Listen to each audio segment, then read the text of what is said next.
Hello! How are people doing today? A lot has happened in the last 4 days and 20 hours.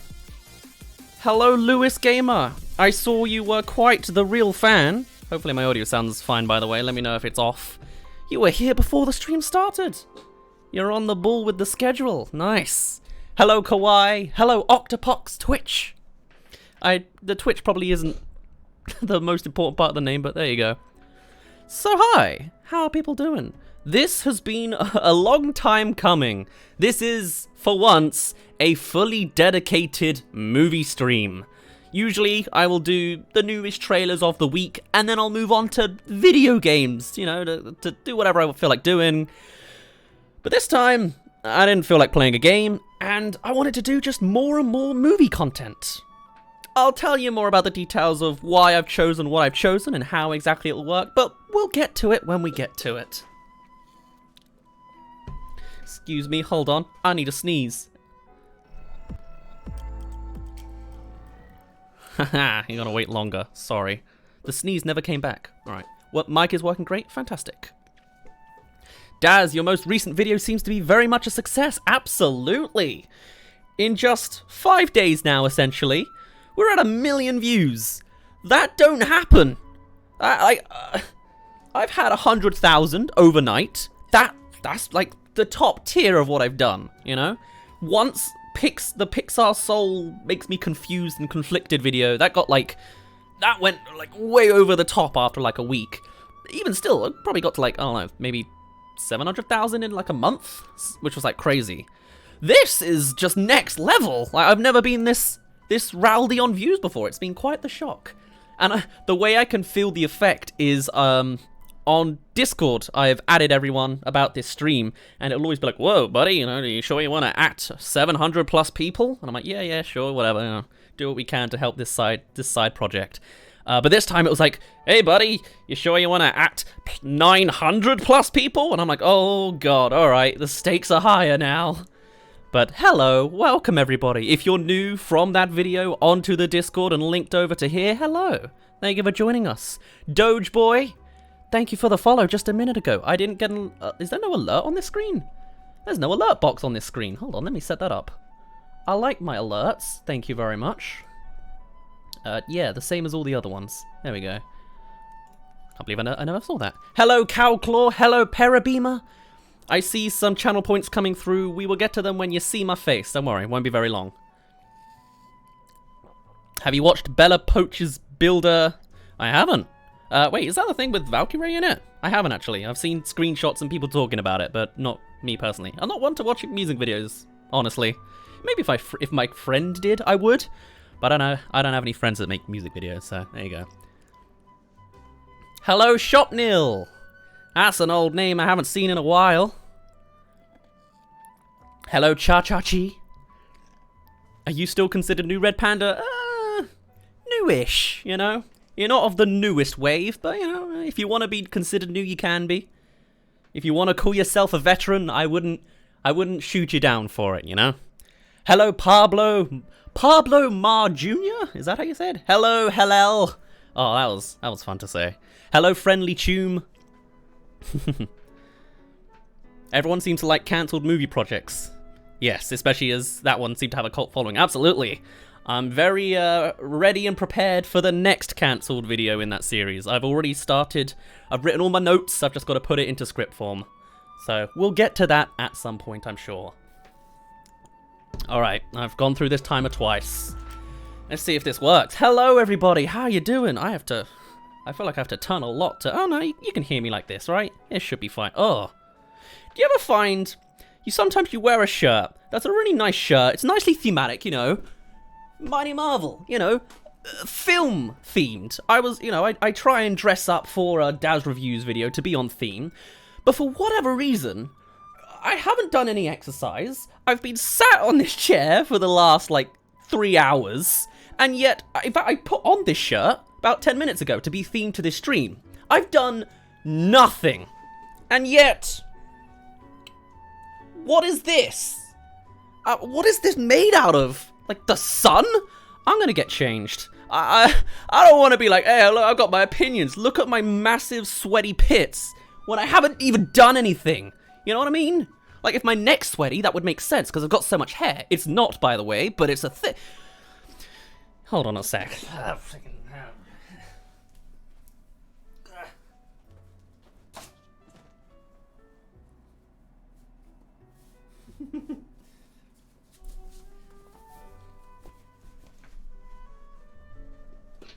Is this better? We're getting on the theme of emoji movie. We'll reach it today. We're going to be talking about the emoji movie today, so got myself a lovely emoji shirt. As much as I wear this ironically, my mum bought me this shirt for my birthday like 3 years ago, so apparently this is what she thinks I'm like. How am I feeling today? Bit of a Facebook mum, I guess, but hey, it's thematic enough. Also, hey, I saw that alert box. I didn't hear it. Maybe you guys did, but hello, hi, what's up, boy? I'm doing alright. What's up with you? Your thinking takes too much energy? What, to listen to, or like, was that a sweat-related comment? I don't know. You're pretty sure you know what Daz's next cancelled video will be, alright? Kawaii, feel free to say your theories. I won't confirm or deny no matter what you say, but I'll be interested to hear it, you know? We'll see. What do you think about the Spider-Man No Way Home rumors? And the Spider-Verse rumors, as in that it's got the Tobey Maguire and Andrew Garfield in it? I think it's going to be a very funny outcome. I don't think they're in it. Or at least I don't think Andrew Garfield's in it. Because every time he's asked, he's like, please stop. I'm trying to tell you, I'm not in this movie. And everyone's like, he's gotta be. He's the Messiah. No, I'm not the Messiah. He's the Messiah. It's literally a Monty Python sketch. He's not going to be in the movie, and then everyone's going to be angry at him that he's not in the movie. He's going to be like, I'm trying to tell you that I'm not in the movie. I don't think he's in it. I don't think he's doing it. So, that'll be fun. Did you do the redeems? I didn't. So, let's do them now. Also, I need to check. Are these in order? Okay, they're in order like that. All right. If you're not aware of how these work, you can send in channel points to interact with me in a little way. And I've got some nice little doodads to help with the process. For a start, Red Panda. Oh, well, you can get that too in a minute. Red Panda wants a hydrate. I shall give it to you. Ugh, it's all the way over there so I don't spill it. Cheers. A nice little chill thing on the side. And then, for a little bit of a less chill experience, there's this.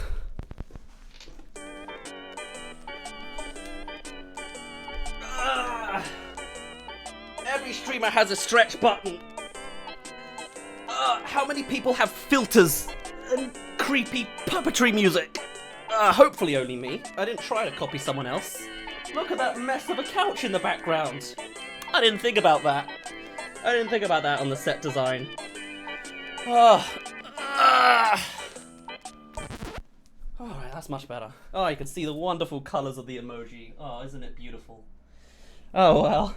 I really should have covered like a blanket would have been nice for all that extra bedding. It's just bedding. We did a wash earlier. That is a stretch. Hope you enjoy. Now I've got a reason to be sweaty. And then random sound effect as per Red Panda's request. We have a sound effects button. I'm a big fan of it. It's got over 1,100 songs, I believe. What's it giving us today? Nice. That's pretty standard. All right then. Oh, that's going to be a massively... That's also copyrighted. Why did I put that in there? It's supposed to be a meme mashup, but it might be copyrighted in there. We'll pass that one. Posture check. Here you go. I don't have a sound effect for that. It's just... I'll try and be upright, I guess, a little bit. Beer. It's just a beer drink, a beer glass, although it's actually a Zelda mug. So, you know, not too bad, I swear. Oh, hi, Sweaty. What a lovely themed name you've got. Now you can't see all the horrible sweat pits in my shirt because it's black. And it's not going to bleed onto the yellow, so we're all good. I realise I need to really look over to the side to look at the chat. Hold on, let me switch this setup over. That one's the one I want. Bring it over. Bring it over there. There you go. And then that's disappeared now. Can we have that back? What even was here? I don't know. What was here? Oh, I guess it was that. Okay. There we go. Now I can look there to see you. Looks a little less blippy bloppy. Daz, you won't believe what happened? What happened? Hello, sharks are not scary. How you doing? But the Andrew Garfield stunt tagged Tom Holland stunt? Well, is that the only people they do? That's some compelling evidence, but we'll have to see. I'm not going to get too hyped into it. I'm going to try and be surprised if they pop up, because I don't want to be disappointed, you know? It's like, do you want to be massively disappointed, or do you want to be pleasantly surprised? That's what you've got to pick. That's the teams you're playing with, you know? So I'm choosing to be pleasantly surprised. Hello, Brandy mates. How you doing? Am I ever going to find out what happened with Sweaty? Who knows? For a banger, does the viewer choose? I'm afraid not. I have no way to do that yet. At the moment, I've just got a button that will randomly play from one of these songs. Plus, there's a good chance people might request like something DMCA-able or like copyrighted in general. Some Nintendo songs fly and some don't. So if I work out a way to make it work, or I can like bring you to a form that shows you all the options, which is like a lot of effort, a lot of coding. And I don't have, me or the mods, I don't think we know how to do anything like that. So, probably not, but maybe one day, you know? You're good, how are you? I'm pretty good. I had a very grumpy oh, actually, I got a story to tell before we get into things, just because I gotta get it out. Wait, one first. Sweaty's always gotta get here first. Your group got a final week cancelled because everyone got exposed to the big bad. So everyone got to stay home now, basically no more school. Oh, great. Or oh dear. I mean, it's May, June. You lose like 2 months of school. Wow, fun. Gotta love those super spreaders. I've got a topical thing about that. In the UK, vaccines are getting on so well now that 26-year-olds are getting them. The way we've done it here is it's been the oldest first and then making their way down. Like PewDiePie's had his and he lives in Brighton, I believe, unless he's moved. He's 31. I've got a friend or two that's 26 and they're getting it. I'm 24. And I'm like, give me a week or two and I'm getting the vaccine. But I've realized another fault that because the vaccine's coming in now, I've downloaded the NHS app, which is our like healthcare app. And with it, I literally did it like half an hour ago. I discovered my medical history. Obviously, I knew my medical history anyway, but I could actually scroll through and see every medication I've ever taken. Apparently 47 medications in the last decade. That's fun. I'm a sick boy. But on top of that, though, I don't have any documents for before 2009 for some reason. And I'm like, well, before 2009, like I had an asthma attack or a croup attack or whatever it was that nearly killed me. Before 2009, I was fully asthmatic. I didn't just have like the inhaler in class. I had like the Oxytron 5000, which, you know, the massive plastic glass jar thing, you know? Like, I had like some serious issues. And when I was getting the flu jab in December, I was like, hey, by the way, just to check, am I documented as asthmatic here? Because like no one's ever said, oh, you should be vulnerable or you should get the vaccine early. None of that's come up. And I'm like, and they were like, oh, well, type it in. And they're like, nope, there's nothing about you being asthmatic. And I'm like, well, I don't think I faked a memory of almost dying at age, what was that, 8, 9 maybe? So it turns out it's because we moved in 2009. We moved all sorts of times, but we specifically moved in 2009 at one point. And I guess just the doctor before that never transferred my medical history to the doctor in 2010. Or, you know, probably also 2009, but you got the idea. And I'm like, so I'm gonna go get that fixed soon. I'm gonna ask my family, hey, what happened to my documents? I'm not stupid. I did have an inhaler as a kid, right? And all the rest of it. But yeah, that's fun. I could have had the vaccine months ago if that had already been fixed and I didn't have a doctor that was incompetent 10 years ago, well, 12 years ago. Oh, Jesus.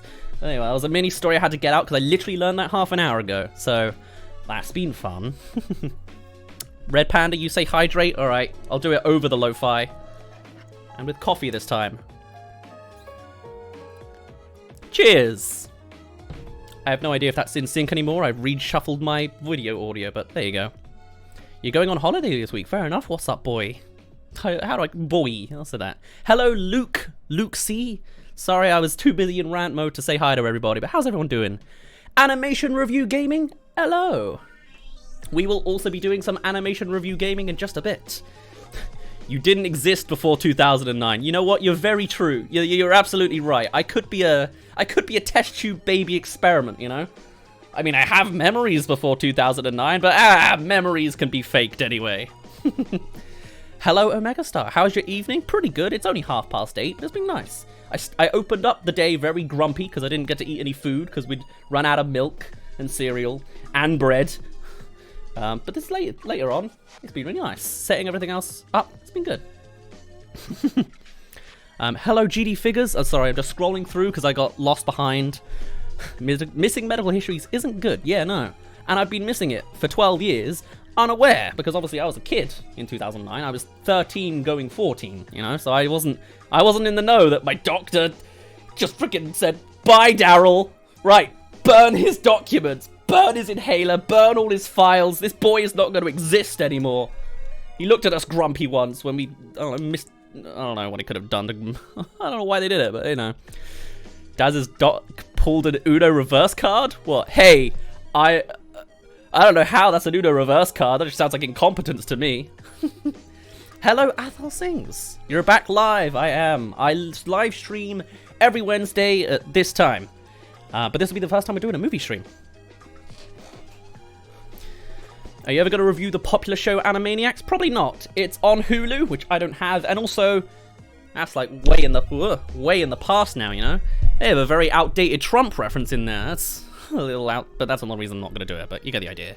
I know what's missing. I was saying something's missing. It's this page. Where is it? Oh, it's there. Oh, there we go. Okay, there's your hydrate. Random sound effect from Animation Reviewer. Let's see if it pops up over the music. Yeah, alright, that's definitely loud enough over the music. Jesus. I don't even know where that was from. It's just a random shuffle of sound effects I got. That sound effects button is every song I have that is 14 seconds or less, I think, or something like that. So it literally could come from any soundtrack anywhere. Thank you, Kawaii, for the 5 bits. I don't get an alert for it, apparently. Oh, no, I do. There it is. Thanks. Sweaty asks for a new sound effect. Here you go. Hey, the Ice Climbers won. And another hydrate I can do. We're almost getting to the point where we continue this stream. Cheers! Right, let's just skim through this. I apologize, I'm so far behind on the chat. How am I? Oh my god, there we go. Can you not use a VPN for Hulu? No, it doesn't really work like that, unfortunately. I've tried, it's a bit... VPNs and other region lock places, just a hassle. So, oh well. Have you reviewed Hotel Transylvania Transformania yet? Apparently a YouTuber is...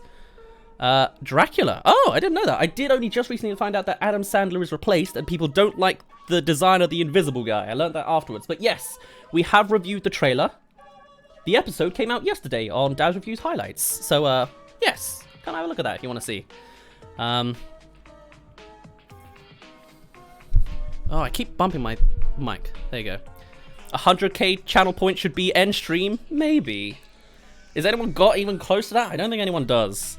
You guys got to tell me how many channel points you've got. I'm very intrigued. Hello, Smashed... How am I not saying this right? Smashed S'mores. I don't know where the shm came from. This will be the final hydrate, and then we're getting on with stuff. Oh, wait, I didn't press the button.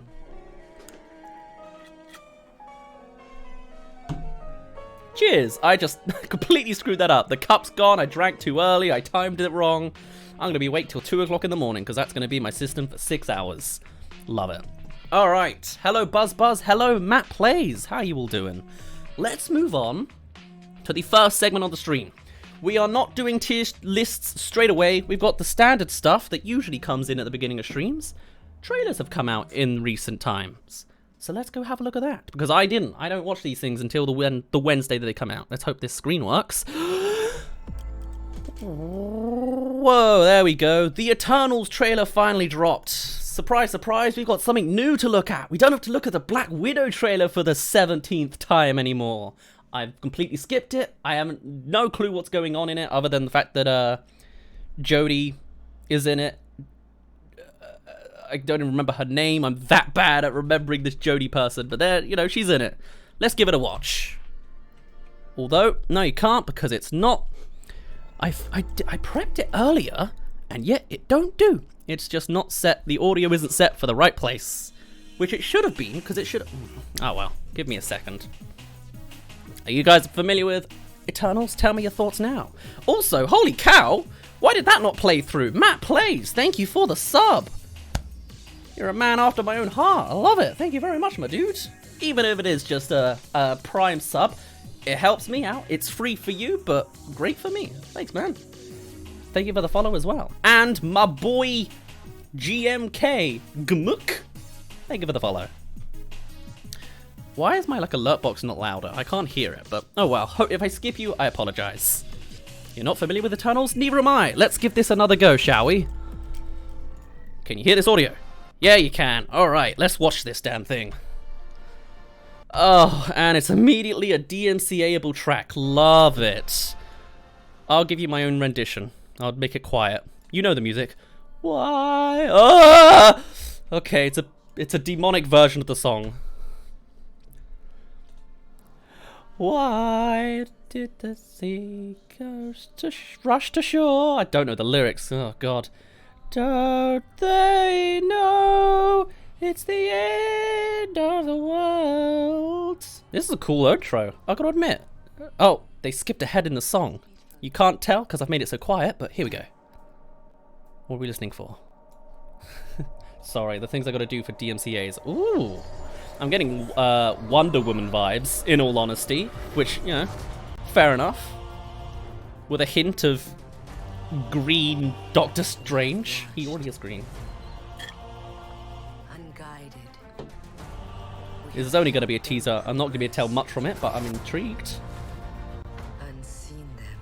So is this in the past? I think it is. Yeah, it's like ancient history, isn't it? They've been here this whole time. That's very Doctor Strange-esque. They never interfered. Until now. You're telling me they skipped Thanos? They didn't think that was important enough? Come on, that's pretty rude of them.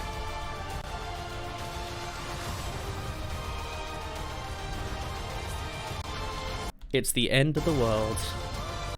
That's so interesting, all the different time zones. I realize I really should have skimmed through that. Oh well, we'll make it work. I forgot he's in it. Hello, Kit Harington, how you doing? Why am I acting like I'm talking to him? I just like that he's here. Oh well.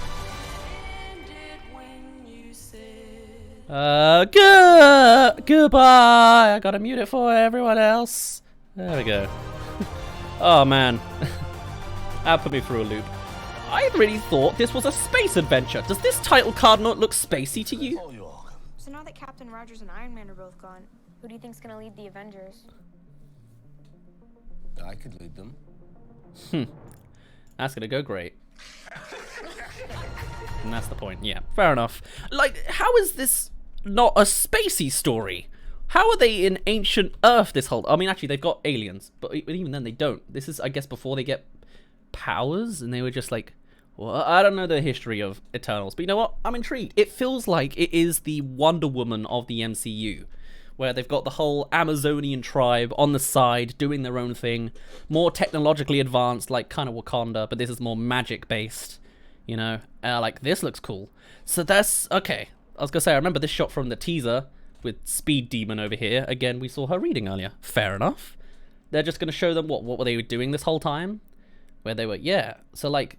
olden times, or their own hometown, and then they end up in London. This is basically the end of the first Captain America movie. Alright, I'm on board. When does this come out? Because this doesn't even feel... At the moment, I can see the MCU vibes. Obviously, it's so detached. It just feels like its own separate Wonder Woman kind of film, just off to the... Even though Wonder Woman's very much integrated in the DC universe, but this just feels like we're never going to see anyone in New York. But, I mean, they clearly go to New York. I'm intrigued, though, to see a new corner of the MCU. That's pretty nice. I like that. November, they say. All right, I can get behind that. Yeah. Thank you for the posture check. I shall do. Yeah, what are people's thoughts on Eternals? Like, I have no major thoughts on it because... Where's their music? There it is. Hello, I just know nothing about it. I'm just, like, coming in with completely new eyes. It looks interesting enough. It's not invested me, because at the moment, it's just people standing around being like, hey, we're going to be the Eternals. Is that even what they call themselves, or is that... I would hope so. It's like Guardians of the Galaxy. Let me turn down my lighting a tad. There we go. I don't know. You still can't believe that one of the actors from Grown Ups is in this movie. Yeah, people get around, you know. Kit Harington's in this. Jodie... Every other name's coming to me. Whitaker. Swimmer. Why is Schwimmer coming up? That's David. I don't know. I'm never... I know who she is. I just don't remember her surname. I'm really bad. Why am I so bad at this? I'm sure, give me a year, I'm gonna be like super into Eternals. Although I wasn't into Guardians of the Galaxy when it first came out, the first one. I was like, the comedy didn't tickle me as much as it did everyone else. I didn't like the style as much. But now I really love it. I really like the second one and how colorful it was, you know? Like, looking at this is not colorful.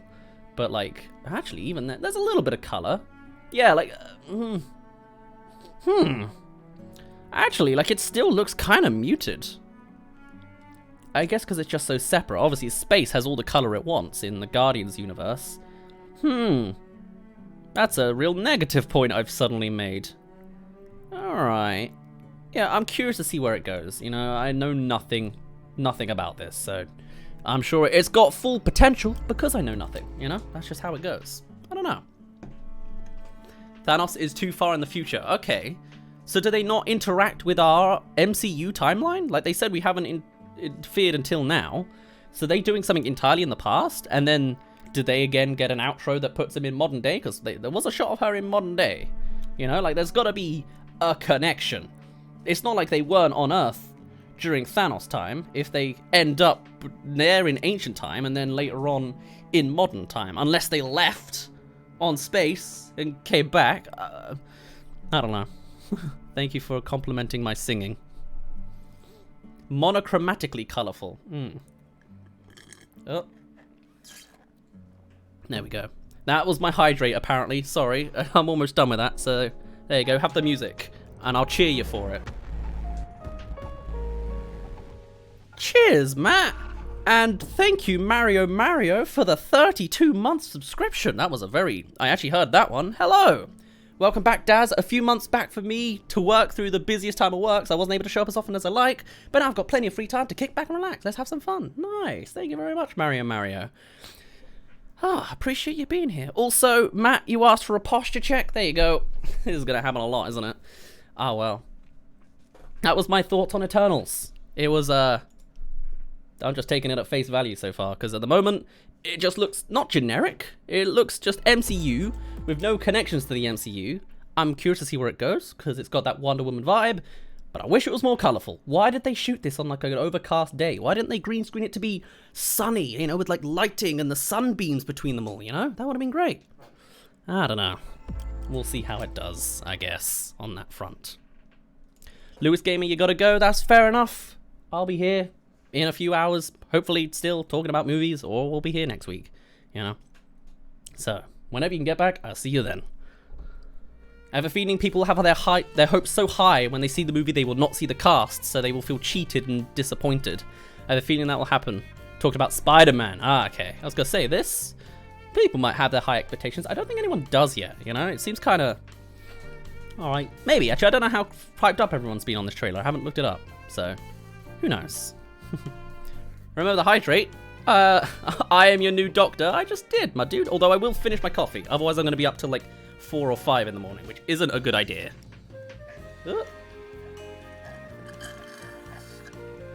Excuse my gross slurpings. Usually I have an actual, like, sippy cup. This is just a straw, so... Although I tell you what, paper straws, they're getting better. This doesn't suck. That's amazing. Technology is fantastic these days. What do I even... Put it over there. There we go. Don't worry, I've got 4 more pints of blackcurrant on the side. There's plenty of hydrates, so feel free to keep rolling them in. You feel like it's going to have the same vibes as The Runaways, being detached from the main story. Yeah, okay. That's fair enough. It will be for now, detached. I can see that. There's a rumor that a Spider-Man No Way Home trailer will come out this week or next week. Cool. Well, we'll be covering it the first Wednesday after it comes out. I'll definitely have my eyes to peel on that one. And I've certainly got some thoughts on Marvel trailers. In fact, I'm going to use this as a segue. We have a bunch of other things on the side that we do. here they all are. For some reason, one of them's slightly not in sync. One of the ones is TikTok, Dazzreviews 1. Why is that one out of sync? Oh well. Go check that out, and you can see some Marvel trailer content. We are dissecting every Marvel trailer as it goes along for all the lies that are in it, because Marvel, they trick you along the way. They're, you know the big Infinity War one where Hulk's running in Wakanda? Not real. Or the fact that Thor has 2 eyes in Ragnarok? They've been lying for a whole lot more things. In fact, I listed them all out recently, and there are 77 lies that I found, or like mentionable lies, and I'm like, wow, this is impressive. Lies. It's mostly just to hide the spoilers, but it's like, oh, that's something. Am I paused on anyone else's screen? I look fine on mine. No, I think I look fine. Let me know if I'm doing it. What channel are you talking about? TikTok. Dazzreviews 1 on TikTok is that. Something I love about Marvel is how it can make something like magic feel much less generic. I'm interested in how they're going to spin Eternals on its head. Absolutely. One of them's literally Speedy Girl, so I hope they do something more with that, you know? What is... Oh yeah, Quicksilver is the MCU equivalent. I hope they do something different from Quicksilver. Everyone else, can't even tell their powers, you know? She has Jodie... Is her name even Jodie? Oh no. Johansson is Black Widow. Man, I'm so bad at this. She's just got light sword either way, you know? That's not impressive. We'll see how it does. Do you react to music videos? Absolutely not. Not only am I not interested in music videos, I'm not interested in massive DMCAs. Not a fan. You know, the music industry is rabid. But you're right, Omega Star, this is Sonic Unleashed. This is my banger button just playing in the background. I like this music so much, it's made it on the stream. That's how it works. Hello, I again didn't see the notification. I am just a desk. Thank you for the follow. There you go. Sorry, I just slapped you a little bit, but that's a really weird way to interact with a viewer. But thank you for the follow anyway. My desk is following me. Right. You shall go grab a microwave burrito. Okay, fair enough. I'm worried they're just going to make the fast girl not be there for a big part of the story like Quicksilver because speed is pretty much overpowered in a lot of situations. Maybe. I kind of wish that, as much as it's already been done from another part, I wish they did speed more like X-Men. I like the slow-mo. I really dislike that Quicksilver, you just watch him speed around. Hello, Blue Diaz. Thank you for the host. That's only popped up there. Oh, it is there. Thank you for the host, Blue Diaz. Thank you. Again, here, you just see her slish onto the side, you know? And even then, technically, Doctor Strange can do that when he's, like, reading and looking at freaking 3 million timelines, you know? It's not impressive to look at. It's like, wow, I can press the time-lapse button, too. So I'm interested to see if they do more with their powers. Like, I can see on this screen, there's 10 of them. I hope that's dynamic, because this could be really boring, in all honesty. I don't mean to be a critic on, like, the first impressions. This is my second impression, though. I saw the teaser already. I'm more interested in Shang-Chi at the moment, where it's got the, like, spinny lady in the forest, or in, like, the field of flowers, and then, like, jumping around. Although, even then, that's not... Whatever. I gotta stop talking about this movie. Editor Ben, you're gonna have to shuffle that conversation so that I end when I say it ended, even though I kept talking afterwards. So put that... Whoa! At the end. Microphone! You're getting a beating today. I'm so sorry. Sorry, everyone else's is. Too many characters can be pretty bad. Yeah, absolutely. So, we'll see how it does.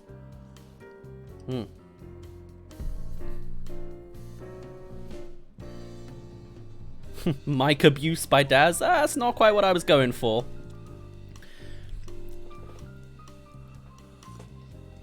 Alright, people are requesting hydrates. I see them. It's gonna be a little bit muted by the music because this was like a 7-minute long track. I'm sorry. But this one's for you, Red Panda. Cheers. I'm gonna get through these drinks way too quickly, aren't I? I can just tell already. Here's another for you, Parabeamer. Cheers. I'll tell you what. I could probably just do it to this music. It's like nice and chill anyway. And a posture check from Red Panda. There you go. You're interested on the Portal movie J.J. Abrams is working on. We've done a whole video on it. A little outdated because we thought it was cancelled. and they just announced that it's not cancelled like 2 days ago. But give it a check. Came out, I made it in like November time, so you have to go back a little bit, but there you go. You felt Falcon and the Winter Soldier was pretty dull. Yeah, I've heard it's a little problematic. Like some of its politics were a little bit like, ooh, there could be, you know, not the best. So I never watched it. It's too long. I don't have time for these things. Oh well. Right. Moving on. I've had plenty of drinks. Dad's finding out it's not cancelled. Exactly. Yeah. Oh well. Now there's another film that came out this last week. You may have heard of it, although it's a little bit more of a subtle one for what we usually do. It is... You know what this is? You recognize it just by that? You may remember her from Queen's Gambit, or as I know her from, the Playmobil movie. This is... Anna Rose Taylor? Oh god, I don't know celebrity names. She's got a triple barrel name, or like a double barrel first name. Either way, big fan of her. As much as I can't remember her name, and I'm just terrible at faces. She is in a new project with Edgar Wright. That's what really intrigues me this time around. Edgar Wright, you know, he makes a fantastic movie like every 4 years, so it's a random spectacle to actually have him here, you know? Like, what was his last movie? Was that Baby Driver? That was a while ago. I could be wrong on that. I'm bad at my movies, man. I don't know why I'm a reviewer. I've got some major imposter syndrome going on. But it's what I want to look at next, because Edgar Wright's editing just blows everybody away every time. I don't know how this is going to look. I don't even know if this is a horror or not, but we're going to get into it. I wish I had a way to fade away this music.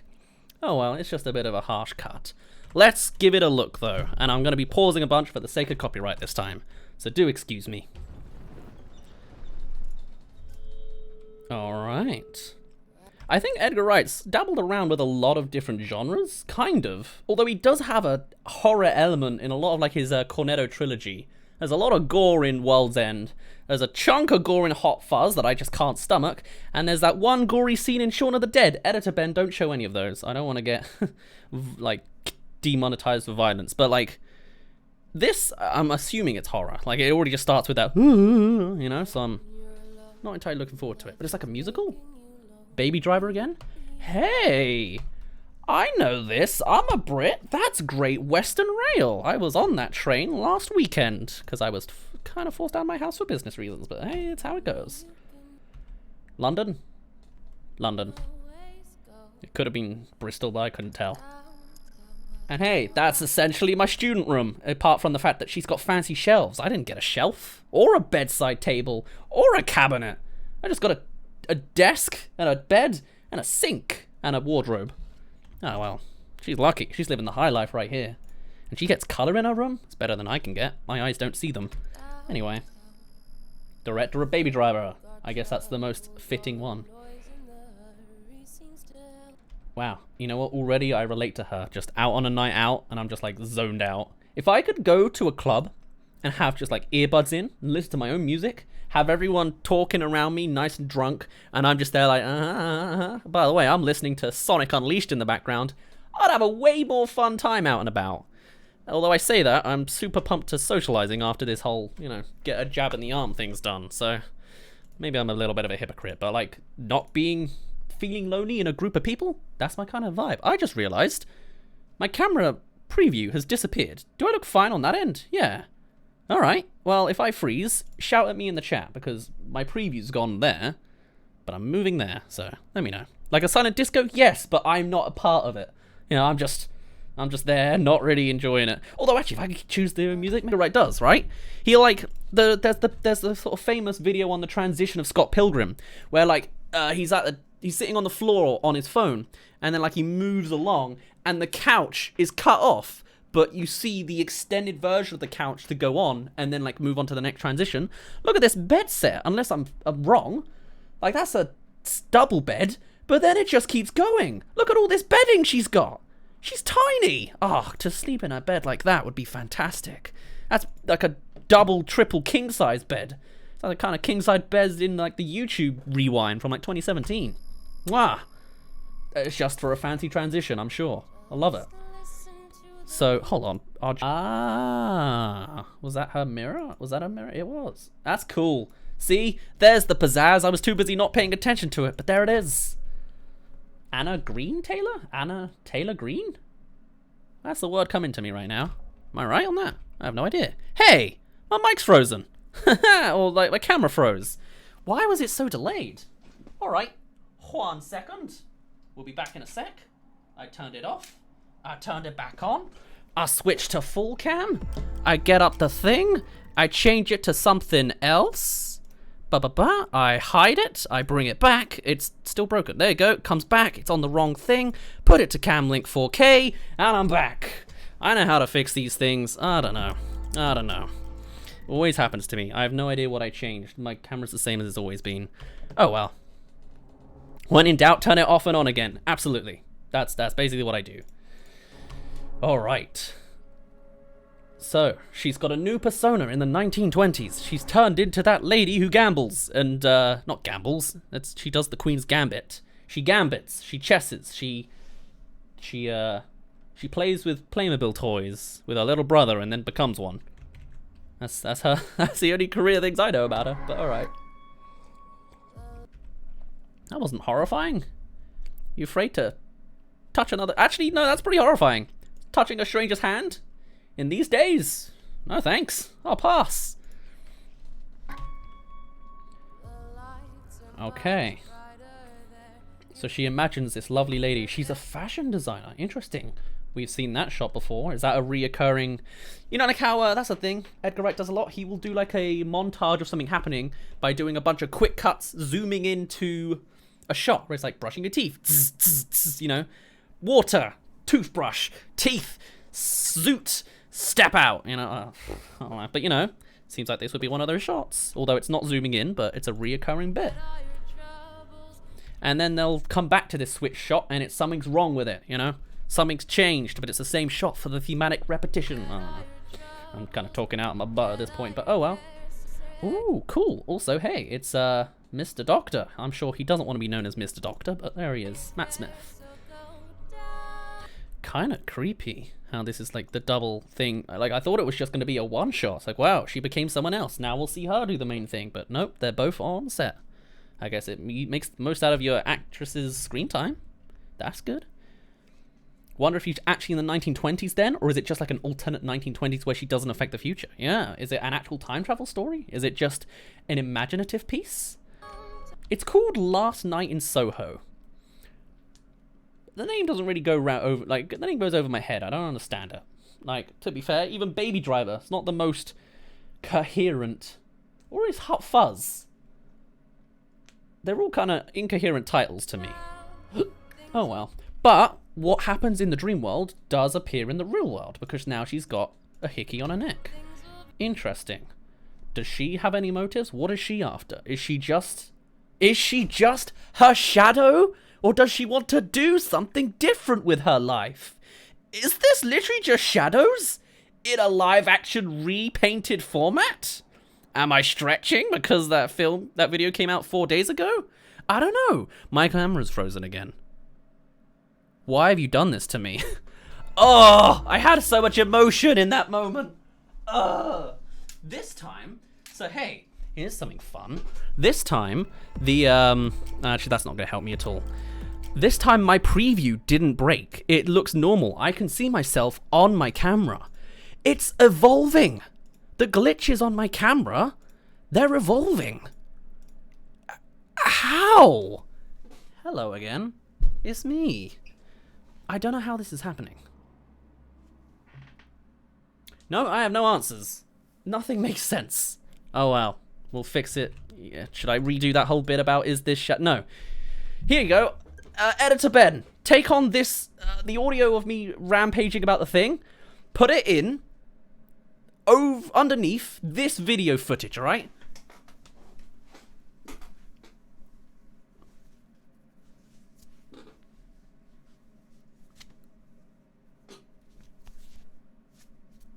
There you go. Was that stupid? Was that cringe? Absolutely. Am I doing it again? Hopefully not. We'll see if the camera forces me to. Can we get back to this? Let's see if Miss Shadow Lady's actually doing something now. Is that going to sync to any of the audio? Absolutely not. But the idea was like, I'm like, oh, that's a good idea. Wow, freaking out. Feel free to cut around to make that work the best you can, Ben. Or don't. Smith is an evil dude, I'm telling you now. She feels like a puppet. and doesn't like how it is. Like, that looks like a look of sadness to me if it's looking to... No, it was just kissing. I thought it was looking at the main girl. Ooh. Ooh. Matt Smith's got a bit of a hunch going on.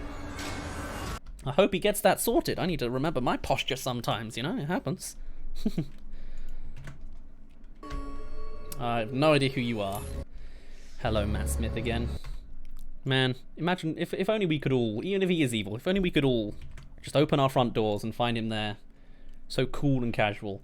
Maybe after vaccines are, you know, going through our blood system, but, you know, whatever. Sweaty, I'm already on them. No, I've already got that posture. I'm all sorted. I checked. I'm in good shape. The truth. Is it up there? Oh, it is. Wow, I was just making a joke. She's just look. Why has she got so many mirrors in her house? Can she stop, please? All right. Oh. Uh-oh. Ah. Classic casual murder attempts. Love it. Will come out. The truth will come out. Matt Smith, evil. Surprise, surprise. She's actually in the 1920s, hallucinating about the 2020s, because it's literally 100 years. It's literally 100 years.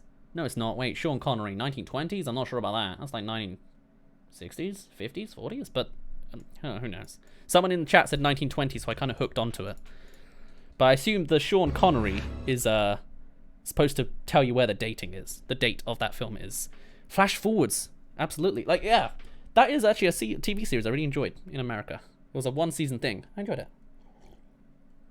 Where everyone had a flash forwards. And then it was like, is there fate? Can you get out of it? Oh, we have no free will? No, I don't know. Okay. So she's freaked out in her dancing world of these things. Hey, look at that. Is that her or is that someone else? Puppetry theming. Yeah, I'm convinced this is me and my shadow. In all honesty, like, you can't convince me it's not at this point. Or Shadows, excuse me. Edgar Wright's one was called Shadows. Girls, girls, girls. And a shadow. It's his literal shadow. It's there. And you can't forget the famous running someone over scene from the Shadows drafts. It's all in there. It's all coming together. You know, the fire's just a way to get rid of the shadow. Because it makes light. Is that Matt Smith that time? I bet that's going to be the twist that it's not even Matt Smith. Maybe. And then... No. Alright, that's the end of that. Man, Edgar Wright doing like a full-on kind of horror. Also, like the lighting. Like the blue. Where's the red? There's just blue and no blue. Okay. I can get behind this. Shaun of the Dead had a lot of jump scares. Not a fan of it, but I'm sure this film will have a bunch too. Ooh, is the floor made out of glass? Whoa, can't stand the stuff. I'm a squeamish boy. I can't even stomach Shaun of the Dead. Or Hot Fuzz. Can't even watch anything with the cathedral because of the big old spike. And World's End. Actually, that one's fine for some reason. It's blue robots. I can watch that gore. Maybe that's why it's my favorite. Yeah, that makes sense. I'm not like the whole time. Hot Fuzz is my least favorite because I'm just like the spike goes in his throat. No, thank you. Pass. Blech. Ugh. Still, that was really trippy, and I like the themes of glass and mirrors. You know, everything can crack. Use the reflection of who you want to be. Blah blah blah blah blah blah blah. That's really cool. There better have been a situation where Edgar Wright pitched this film, and then the executive said, "You can't do a time travel film with Doctor Who." Yeah, I could see that. Although at the same time, I bet Matt Smith's so tired of being called the Doctor, as is David Tennant, you know, as is Harry Potter. Sorry, Daniel Radcliffe. They all hate that. So I'm in my mind, I don't want to do it too much because I'm like, oh man, that probably goes against the celebrities' wishes. I can feel a sense of empathy for them on that front. But still, that looked really interesting. If it's not gory, I mean, it hasn't seen gory so far. It's just a knife. I'll get over it. You know, is Edgar Wright going to destroy Playmobil? Maybe. But like, if it's not gory, I'd love to watch that. You know, I love Edgar Wright films. That's just, wow, so good. We'll just have to see. Now, don't you dare start calling me Daz Radcliffe. I've got a rant for you. But I'll wait another day for when there's a trailer that has Daniel Radcliffe in it. Because boy, oh boy, I've got pictures and everything to tell you on that rant. Rant. I have no idea how I even say that. My accent's confusing me. But there you are. Maybe there's like a parallel between glasses and mirrors breaking and her slowly waking up from the dream. Yeah. Although at the moment, if it's a dream, that sounds like a very amateur premise. That's like what every drama student comes up with, you know? Or film student sometimes. It's like, do something new with it. I liked, though, how the house is made out of glass. Everything's cracking, even though the materials are not correct, you know? That's intriguing. My lighting's really annoying me because I feel like I'm constantly overexposed. Maybe that lighting looks a bit better on me. I can't tell. But yeah, maybe the glass is supposed to represent her reflecting on her shadow. I don't know, that's all I got. Yeah, absolutely. I don't know. It's interesting. I don't know if I'll necessarily... Yeah, I guess I can keep watching these trailers and do them on streams, but they might be stream exclusives. Because what I have discovered is on YouTube, people love animated thumbnails. Me and my shadow. Massive, you know? Live action stuff, even if it's the Super Mario Bros. Movie, even if it's the Smosh movie, people just don't get into it. So there's a chance I'll put this on Dazzreviews highlights. But putting like any future ones on, we'll see how it's received. I'll put Edgar Wright in the title and we'll see how it do. But it might be that this will be a stream exclusive follow-up if we get any kinds of follow-ups in the future. Who knows? On a similar note though, actually, I have a thought. I'm gonna pick you guys' brains for a minute before we go on to the next thing. It's my links again. What do you guys think of the name Dazzreviews Highlights? Oh, that's not the right music. Well, all right. Anyway, Dazzreviews Highlights is our second channel. It's the one where we do all of our, you know, that's where we do our stream content and mash it all down. So it's a long name, and it kind of meshes with Dazzreviews clips. And so I'm thinking I've been like juggling in my head. Do I change it to something else? Do I just change it to like Dazzreviews 2? Because it is literally my second channel that does other stuff that's not the main Dazzreviews content. What do people think? Do you guys just not really care? Huh, that's on brand, really. You know, do you like what's going on with you? You know, what are your thoughts? Because I'm really curious to know. Hello, Rennie Drag, how you doing? I love the videos. Thanks, man. I appreciate that. Welcome. Sorry, I don't know why I was thrown off by that. I just had a weird pausing on all that. But yeah, welcome to the stream. It's been nice to see new people this time around, and last week. We're getting more and more people coming in. It's just been very nice overall. Daz Highlights is good. Daz Streams, just Daz Highlights. So not Dazzreviews Highlights, just Daz Highlights. The thing is, there are other Dazes in the universe, and a lot of them are bigger than me. Daz is not a unique brand name, or just a name, you know, which is why I've got specifically Dazzreviews. That's my like full username, you know. Daz is like the nickname you can call me, but like if you look up Daz on YouTube, you'll get Daz Games. That's a serious YouTuber.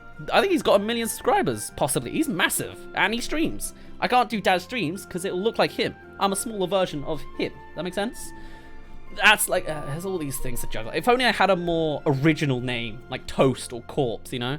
Daz is kind of what everyone does, but oh well, you know, it is how it is. But yeah, Daz Highlight seems good. People like Daz Highlight. Daz Catchers, interesting. Draz, interesting. 5 million. Daz Games has 5 million subscribers. Oh boy, I think the guy started after me as well. I think he might have started in like 2013, and I started in 2012. Hey, we all go at our different rates. I'm picking up now, at least. I just hit my tooth with the glass. I'm not always a success. Daz Hooks? Alright. So do people dislike the name Dazzreviews 2? Because I feel like it's, in my mind, I'm leaning more towards it. Because I'm like, hey, secondary channel sells it better than Dazzreviews Highlights and Dazzreviews Clips. Because I feel like they sound like they're merging too much. Because one's like 3 minutes or less content, probably like 10-second content. And the other's 20-minute content, you know? Dazzreviews 2 is generic. True, but it's to the point. You know what it is. It's secondary channel. His name is Daryl. It is, though not spelt like that. It's D-A-R-Y-L. Is your real name Daz though? No, yes, that's why. Daz is a nickname of my real name, Daryl. It's kind of connected. His name is Adderall. I don't think I spelt it right. No, I don't know if you noticed, but Daryl has a D at the beginning of it. I've never seen anyone spell it without a D at the beginning. A-D? Not your best. Adderall? Ah, yes. Well, you might find a Daryl in the world, but Yes, there you go, Smash S'mores. Daryl, D-A-R-Y-L. Not many people spell it that way. Most people do 2 R's, or 2 L's, or an E instead of the A, or an I instead of the A, or the O instead of the A, or an U instead of the A, or O instead of the Y, an A instead of an I, an E instead of the I, an I instead of the Y. I meant Y. I was saying Y the whole time, not I. And then you can have multiple R's, multiple L's. The Y can be any vowel and Y, and the A can be any vowel and A. There is like 30 plus ways to spell Daryl that exist, and I'm the shortest one. The shortest one with a nice little line underneath it. You know, it underlines itself if you write it a certain way. Anyway, sorry, mini rant about my name there. Dazzreviews, interesting. It does look like an extended Z. That's an interesting thought. Dyslexic people problems. Oh, absolutely. But it's great to spell on a keyboard because it's just D-A-R-Y-L. It's a loop. I quite like that. Daryl is the only way I know how to spell it. Well, you live a blessed life, hell. Dazzreviews. Daz mini revs. Well, they're not always mini reviews. A lot of times it's gaming content, you know? I will put, like, there's one that comes out today. It already did come out. Oops, I should have linked that on Discord. Oh well. There was a highlight that came out today, excuse me, of Subnautica. You know? That's like a little thing on the side. Also, Smash S'mores, here's your hydrate while we're on this mini break. Cheers. I already am out of sync with that, but oh well. Daz Gaming 7294. Yeah, alright. Not to be confused with Daz Games 5 million. Where'd the 7294 come from? Is that supposed to be like my pin code in the out in the middle of, like out in plain sight for people to know? Also, you can tell it's getting dark. I haven't got my blue lights on, that's why. Hold on one sec, let me grab that real quick. I was wondering, I was like, I look kind of greyish. Maybe that's why I looked so overexposed. I didn't have lighting behind me. I don't know. The blue actually looks quite good considering it's all fallen apart.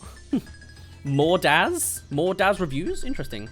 Daz Plays. We did used to be Daz Let's Plays, but Daz Plays and Daz Games, far too similar. And no one says Let's Plays anymore, so it's why I changed it the first time. Hello, that dude! Thank you for the follow. I already enjoyed doing that. Again, I can't hear sounds from my alert box. Did I just add it? No, I don't know why it's not making sound. I thought I fixed that. Can you hear sound? Is it just my headphones? Oh, well. Either way, thank you for the follow. Dude. Gamer Lord Daz420, XXXXX. Pass. Epic Gamer Daz. No. No. No. Oh well, thank you for the thoughts though. So you're definitely, it's a resounding no from everyone to do Dazzreviews 2, yeah? Or, yeah, even if I did, other people have done like puns of 2 with like TWO or TOO or TO. I don't know, it was just something I was thinking. Epic Daz moment, oh absolutely. I'll keep that one high up on my list of potential changes. Or I'll just keep it as Dazzreviews highlights. It's something to juggle through.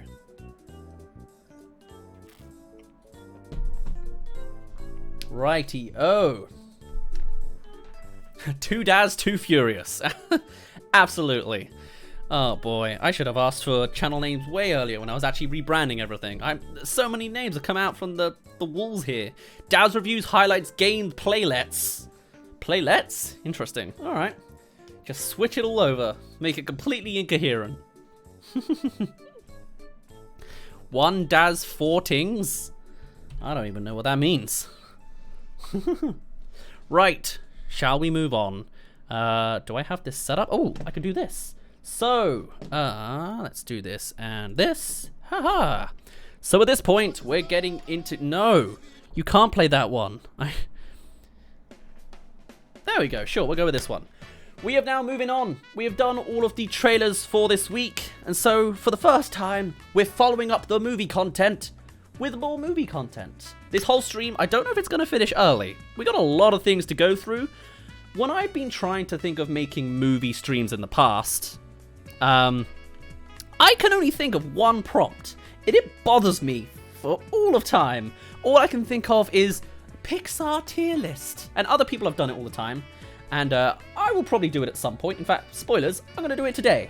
But instead of just doing a single tier list and doing it for the whole evening, we're going to go through 5 different tier lists. I've got them set up now for every kind of company, kind of generally for the animated filming industry. So we've got Pixar, we've got Sony Animation, we've got DreamWorks, we've got Illumination, everyone's favorite, and less animated, the MCU. They're the 5 kind of big companies from what I can remember. There is Disney, but I couldn't find one that was like just Disney movies. It was like, here's every TV spin-off, here's every Goofy movie sequel, and I'm like, sure, but like, whatever. So that's what we're doing this evening. We're going to go through absolutely everything. We're going to be talking about movies all day, or all night for once, which is fantastic. Never done that before. So that's the plan. And then also, though, if you have any suggestions for future movie streams, do please let me know, because, oh boy, I need some tips. If I can't think of anything else, we're just going to have gaming content for the rest of the streams, which is fine, but I can also see there is less of a demand for it, and I want to do what's great for both of us. I want to obviously make more movie stuff, because that's kind of my branding, and I want to make stuff that you will enjoy seeing. But with that in mind, let's begin with let's see if this works. The very first selection. We'll keep playing music underneath, but hey, it's Tier Maker. It's a little zoomed in. I need to move this to the side. Hold on. Wow. And, of course, we're starting with Pixar. Now, I have quite the history with Pixar. My mum didn't really understand what Pixar was. Oops. Wow. That's impressed. There we go. I clicked to minimize it and it brought it up. That's very ironic. So let's get rid of that YouTube video I was watching beforehand. And let's make that full screen so I can actually see myself. Fantastic. Pixar, though, I am very in the know of. My mum didn't know different animation companies, but she did put me on Pixar anyway, just out of pure luck. So I know every Pixar film here, I think, although I can't tell what that... Oh, that's Cars. Okay, or Cars 3, maybe?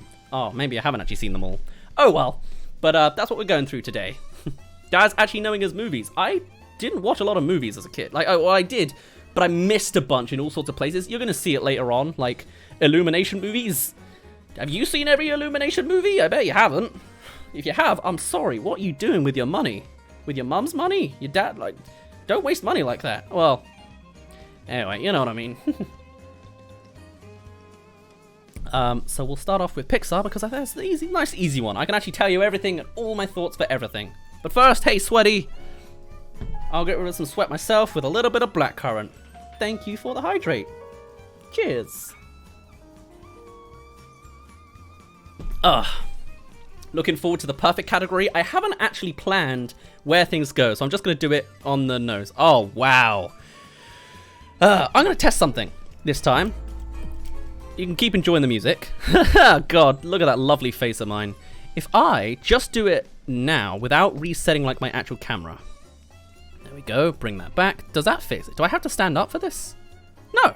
Hey, okay, cool. I don't have to actually reset the camera. It's just here. It's not even perfectly timed, I don't think. It's not at like a perfect interval. Is it? I have no idea. Oh, well. That could have been an emote. Well, maybe I'll pick it up for another time.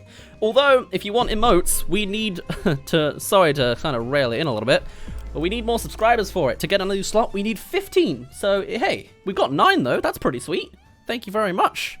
The dude who said that earlier. Who was that? I remember you. Also, Mario popped up with the resub. Someone came in with their Prime. It was Matt.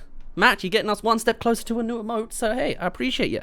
It is something that we're going to have to juggle first to get there, but hey, definitely we'll keep it in mind. At least it isn't in the exact same place like the last two were. Oh, really? Oh, dear.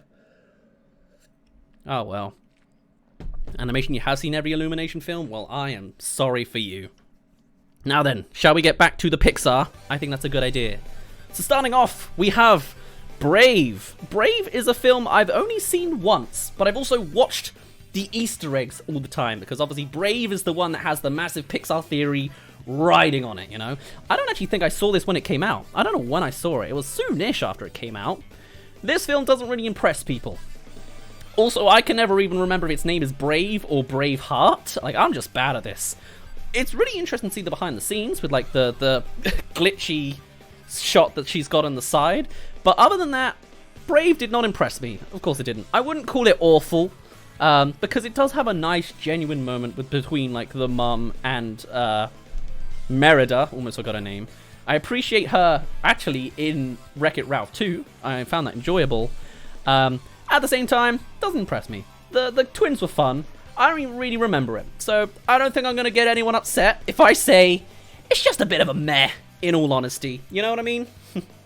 The Oliver note on tier 3. Now I have to subscribe. If you want to, you can. No one yet has it. I don't think we have a single tier 3 sub because I'm not a. I haven't got many benefits. But if you want it, you can be the first. Dazzreviews Smirk, it can be yours. You still haven't seen this movie? You can watch it. It's fun. It's kind of got that Brother Bear element. I really enjoyed Brother Bear. Only watched it a bunch as a kid. Don't know if it holds up now, but either way, Brave was just a bit of a meh. It's forgettable-ish. Not the worst thing in the world. I'm sure some people rag on it. I'm not that much of a critic.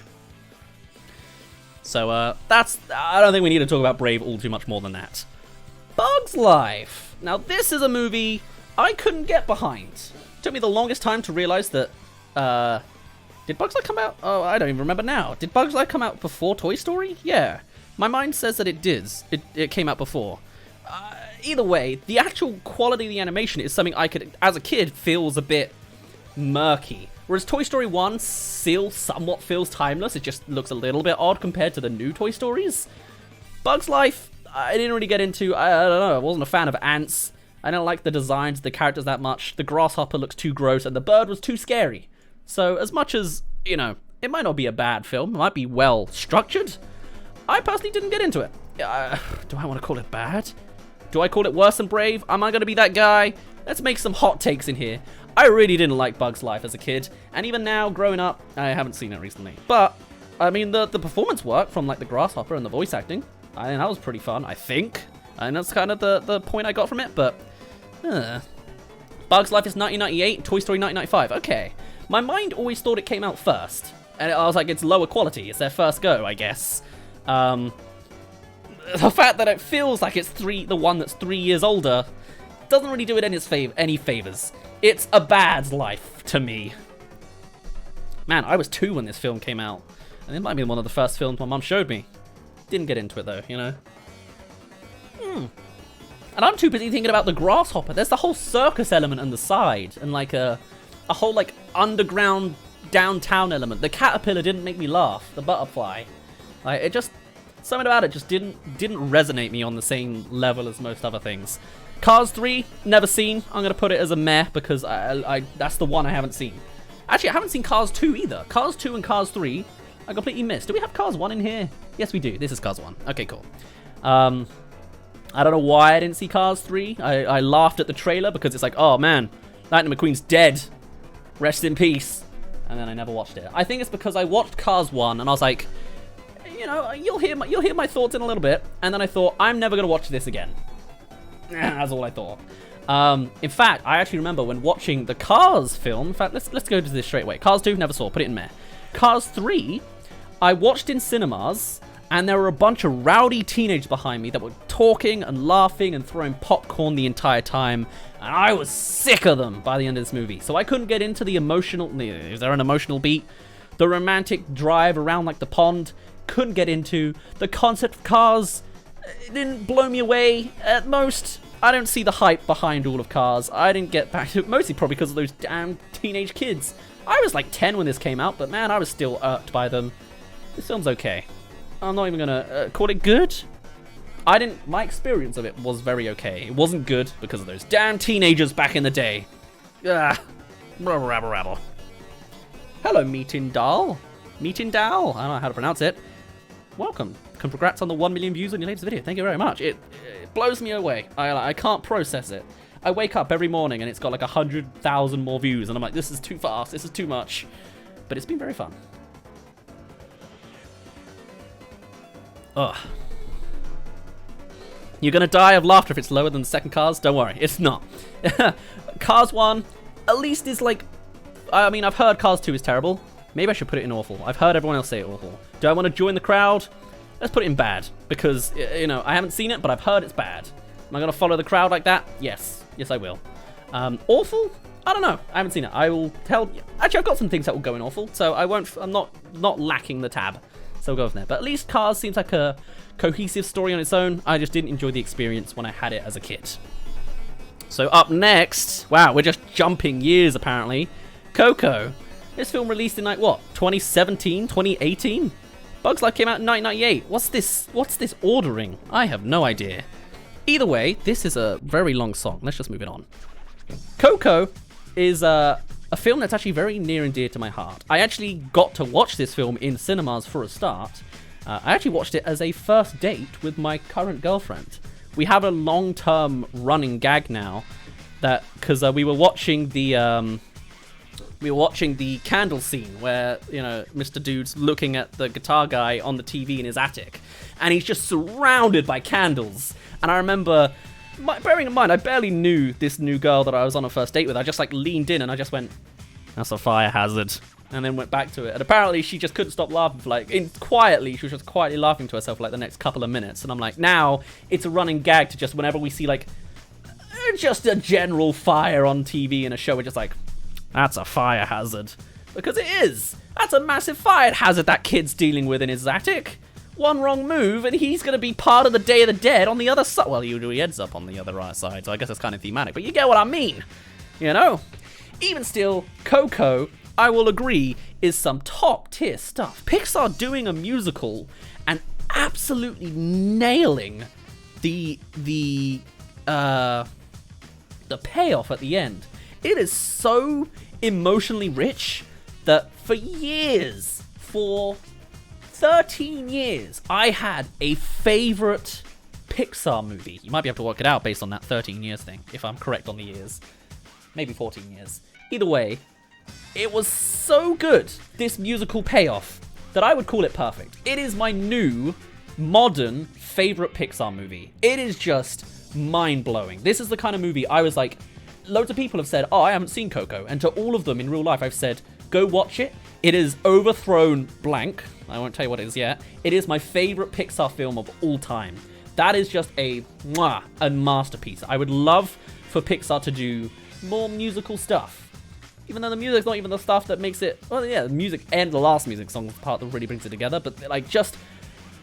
Oh, I could talk about Coco all day. My girlfriend ended up watching Coco another 9 times in the cinema. She worked at the cinema, so she could just watch it for free. I got to watch it for free as well, at the back most fanciest seats with like free chocolate and popcorn and Pepsi and everything. I was like, oh, what a good life. What a good first date. Fire hazard and all. It was very, very enjoyable. Technically, everything's a fire hazard. I guess if you count spontaneous combustion, then yeah, I guess you're right. It's only a matter of time, huh? Love that. But no, Coco, so good. Absolutely so good. One wrong move and he gets a permanent stay on the other side. Absolutely. I'm going to do a quick thing real quick before we move on to the next one. My preview. Uh-oh, it has disappeared again. So actually, let me do it on BRB so I'll reset the actual camera. I don't know why it's doing this. There we go. That's that reset. Then we'll go back to full camera. Oh, let's see if that fixes it. Because the preview froze. So I've changed it before it froze. Maybe now it's fixed. We'll find out. But we'll get to it. Right. Next up is Finding Dory. Okay. Dizzy Dummy, thank you for the suggestion for a random sound effect. We will do it when this song ends. So you got another minute of smooth Sonic Adventure music. Now, Finding Dory is a movie I didn't see when it came out. I waited for the longest time. I think I was also like kind of laughing, but like, Pixar and their sequel. Ha ha ha. I'll watch it one day. Ha ha ha. I didn't. Well, I did eventually. We had to do a movie about it. We were talking about, that was it. It was for the video that came out again in like November time, maybe December, of the cancelled Finding Nemo movie. For it, I read the whole script. And I watched Finding Dory for the first time. Maybe I had watched it once before earlier, because I remember I knew all the details. Either way, the story of the cancelled Finding Nemo movie, maybe you know this if you've seen the video, very, very similar to Finding Dory. So there's my main connection to it. It was nice to see. I enjoyed what they did with the octopus. The final movie ended up better than the cancelled movie. Gotta give them credit for that. It's interesting to see like an early draft of a Pixar movie from that perspective. but I don't know if it stuck with me. I don't know. I love Finding Nemo 1. Big fan of it as a kid. Watched it all the time. Watched it to go to sleep and everything. I know the sound of that movie back to front. The movie does a lot of interesting things, but I don't think it blows me away. It's got a little bit of emotional beats with like meeting the parents. It's pretty great, but it doesn't really blow me away, I think, is my kind of standing there. Dizzy Dummy, you requested a sound effect. Here's your options out of 1,000 plus options. Ooh, going OG to the game that came out when I was 0, Mario 64. Enjoy. And I shouldn't have drank there. I've already got a hydrate to do. Red Panda, here you go. My thing just changed over there. All right. Cheers. One day I'll get good at that timing, but today is not that day. Ah well. You can only remember Destiny the Whale. Yeah, that was quite fun. I did like the callbacks they did with Finding Dory. How, you know, you meet another whale. You are meshing it with the cancelled one. I was like, you meet Bruce again to scare some humans away. But nope, that's in the cancelled version.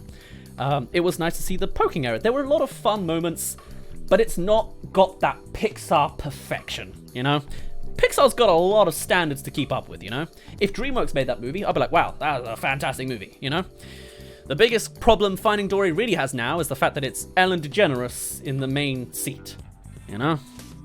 When Finding Nemo came out, we didn't know her as a problematic person, and also I didn't know her as a person at all. Didn't get the concept of characters being voiced by humans, probably. But now it's like, ugh, wow, that does sound like her, doesn't it? Alright. I remember the first time I heard about Finding Dory, you watched Finding Nemo so many years before, and you never thought they would ever make a sequel for it, ever. Yeah, absolutely. That was quite a surprise. I didn't think a sequel. I was really bothered, because I was like, I want an Incredibles 2. And it was always Monsters University, then Toy Story 3, then Toy Story 4. Actually, that might come off afterwards. But, you know, I was like, when's Incredibles 2? So that was a fun waiting. I was so hyped for Incredibles 2. We'll get to it eventually. I reinvigorated Dazzreviews to talk about Incredibles 2. And then they also got like 100,000 in a day. And I was like, cool, maybe I'll do movie content. Or I won't for a year. And then I'll remember, hey, we should do movie content. But yeah, there you go. Finding Dory is a great deep dive on Dory's story. Nice one. Nice one for that pun there. You think nostalgia gets in the way when judging these movies? Oh, absolutely. But like, these movies are kind of going for it as well. Nostalgia is a good marketing tool. I'm gonna fall for it because nostalgia makes me happy. I don't know if you noticed, I kind of surround myself with nostalgic things, you know? I played Pikmin from 2012 to like, what, 2018? In 2018, I was 22, you know? I didn't let go of that game, and I got it when I was 6. Nostalgia is a great thing. I'm absolutely going to let it coax my life, because it just makes a more enjoyable life, for me personally. You know? I don't know. Who knows? Anyway, moving on. I mean, even right now, the music playing right now is Chibi Robo, that came out on the GameCube in like 2007. Nostalgia makes me very happy. My heart is very happy. And that's what life's not about, but what I make my life about. Happiness. Happy, happy heart. Anyway, Finding Nemo. Wow, a follow-up to Finding Dory. This is one of the Pixar classics. I've seen this movie back to front, inside and out. I really, really enjoy it. I enjoy the characters. I enjoy the plot. I enjoy the memes. I enjoy the jokes. They're not even memes. They're just mine, mine, mine. Fantastic. Is it perfect? It's really good. I wouldn't call it perfection, but like it's a classic. I'm just going to call it awesome. The same kind of reasons, I guess. Like, it's just a really good classical film. I like everything about it. Everyone knows Finding Nemo. The biggest downside is Ellen DeGeneres, I think. And, like, it's got an interesting little bit on, like, disability. Actually, if I think about it, like, maybe Pixar does Pixar kind of sneak in a little bit of, like, progressive politics a little bit? Maybe I'm thinking too much, but, like, you know, there is a learning disability or a mental disability with Dory and the short-term memory loss. There's disability in Finding Nemo's little Finn. That's like, I didn't think about it at the time, but I imagine if there is like a child in like 2003 with like a little arm or like some sort of, you know, physical deficiency, seeing Finding Nemo as a primary character who just kind of gets kidnapped, but does their own thing in their own little way, that's quite inspiring, whilst not being so handholdy for the general population that I didn't think, oh, I'm not Nemo, I don't have a tiny hand or a tiny fin. Maybe. Because then also there's like the, although that's just a pun. In Bug's Life, there's the Ladybug, who is a guy, and it's like there's a joke on that. But that's not really going into like gender politics. I don't know. I was just thinking it was just like a moment that came into me. But there's definitely a disability theme in Finding Nemo, which they play very nicely. I think it's really good. Fish are food, not friends. Absolutely. Well, if you're not human. Anyway, have some cheese. Thank you. The cheese should hopefully have shown up there. Lovely, ain't it just? Anyway, moving on. The Good Dinosaur. The Good Dinosaur is impressive. The graphics, the quality of animation, that's very good. The water, the lighting, the modern Pixar animation ability, very, very impressive. Also, hey, my mic hasn't frozen. That's pretty cool. That being said, I watched it in like 2018, just like on the side. I was like, oh, one day I'll watch Good Dinosaur. I guess this was during the phase of me not watching movies in cinemas because I was busy with life. Good Dinosaur isn't just bad. Like, it's just like, it's not that it's incoherent, but there's nothing going on. I don't even remember a conflict. They're just walking through the fields. Good Dinosaur is the worst Pixar movie because it's just boring. It makes a great like demo to have in the background of like you're walking in a TV shop and they're all showing Good Dinosaur. It's like, wow, look at these qualities in 8K 120 frames per second, interpolaced with some Pixar gleam and polish. Wow. As a movie, I don't even remember there's no plot. Yeah, I don't even remember it. That is an awful movie. I don't know how it got made. Which is it like, I don't know. Hearing like the behind the scenes of Pixar is very interesting because obviously there's the 3 Pixar movies made by Disney's Circle 7 animation that made different stages and then got cancelled. But then generally with cancelled Pixar movies, apparently they don't have many cancelled projects. Like they just sort of get through a process and then make it to the end. And I'm like, how does a film like this survive all that processing to reach the end and not be considered, oh, we're making a mistake halfway through, you know? Something about it's just something else. You can't even ironically like it, huh? Yeah, I haven't even tried to. I just watched it once and got bored halfway through and was like, oh god, this is a slog, you know? I would have hated watching this in the cinema, so I'm very glad I didn't.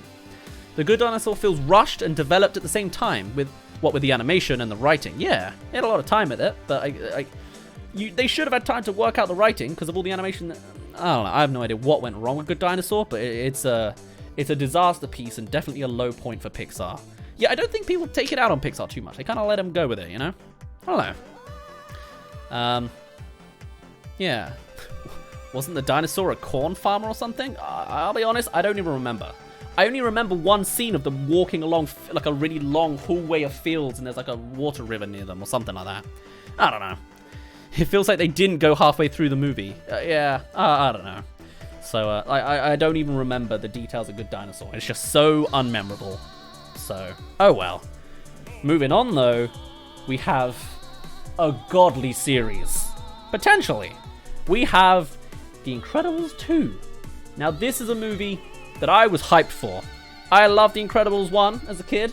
Incredibles 2, I even made videos about it. You should have a look on them. They're quite interesting. I've just deleted everything. No, I haven't. Okay, what did I do? Can we go on to the non-ad version, please? Thanks. Why is the lighting gone like that? Hold on 1 second. Turn that off. Turn it back on. Why are they all... They're all orange now. Were they always all orange? I feel like they were... Alright, well... I've never seen that technical error before. Thanks, TM Maker. Either way, The Incredibles 2. Have a check on my Incredibles videos. I really enjoyed taking the whole trailer, putting it in chronological order, trying to find what's being said, translating the Japanese trailer and putting it all together. When the film came out, I enjoyed it. It was nice to see Jack having powers. Always wanted to see it. It was interesting enough to have Elastigirl and Mr. Incredible swap places. It felt a little hammed in, and like, it was not the most intriguing storyline to follow. You know, Violet had her story reset, and then Dash had no story at all. And though I enjoyed it, it was a fun spectacle, I watched a really good video essay. Oh, a really weird tangent. But it was really good about how bad the villain is and how better the story could have been. And I gotta say, I really agree. Especially seeing how good... you tried to get out of awful, did you, good dinosaur? Well, that's not going to happen on my watch, thank you very much. But no, with The Incredibles 2, considering that it had to follow up from The Incredibles set, this film does not pay off for that kind of hype. It is not a bad movie, but it really, really doesn't come close to The Incredibles 1. So you know what, I'll just put it as okay. Like, it could have done so much more. It was kind of, I don't even know if it was pandering or like basic or broad, but like the fact that, you know, there are 4 main characters in this, you know? Bob, Helen, Violet, and Dash. 2 of them don't have a story, really, you know? At most, a miscommunication on one, and then a background role for the other. That's just bad. But I'm not going to call it bad. I'm going to put it 2 roles above bad as a mercy. You know what I mean? The quality was nice, but there you are. Has the list changed elsewhere? No, it was just that bit. Okay, cool. And the colors from the list. I don't know why. It just has. I was happy when I discovered the short Jack Jack, then saw this movie came out and wanted to shout, told you so. I knew it. Yeah, absolutely. Jack Jack, fantastic. I guess we'll talk on Incredibles now. Everything about this film I loved as a kid. I wasn't a fan of superhero movies. Didn't like Spider-Man, Tobey Maguire. I never watched it as a kid. And even now, I don't think I probably have. I've just sort of skimmed through it. But this film, don't know why, just really tickled me. I wanted to be Dash. When I watched The Incredibles the first time in the cinemas, I literally ran around like crazy. I was already a hyper kid before, but I got worse after that.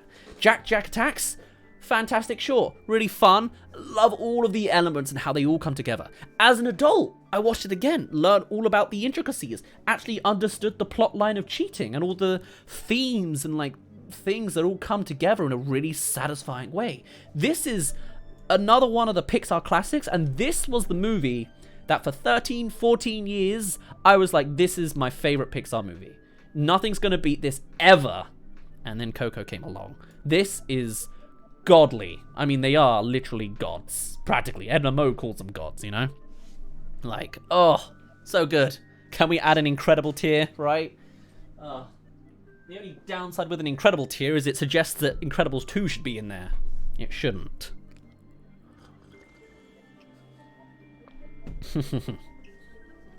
When Dash realized he could run on water, that was an amazing Pixar scene. Absolutely. I remember speculating after Incredibles what they could do for Incredibles 2, because I really loved the combination of superpowers, something we still don't really see in superhero movies now, properly. The fact that Violet dived and made a force bubble around Dash. That was fantastic. When Elastigirl turned into a boat for Dash to dash along. There's a lot of dashes in this. Fantastic. When Bob throws Helen in the sky. Love it. I was like, man, what are all the new combinations they can do now that you know everyone's powers? Add in a little bit of Jack Jack, it will all come out fantastically. What do they do in Incredibles 2? None of it. None. Yeah, there's like 4 new Fortnite designed characters. They don't really combine for anything, you know? There's Portal Girl, where, you know, she puts a portal in the right place for Elastigirl to fall through. That's not a... I don't want an Incredibles 3, because it'll probably be more like Incredibles 2. But man, that's a missed opportunity, and it bothers me. It bothers me so, you know?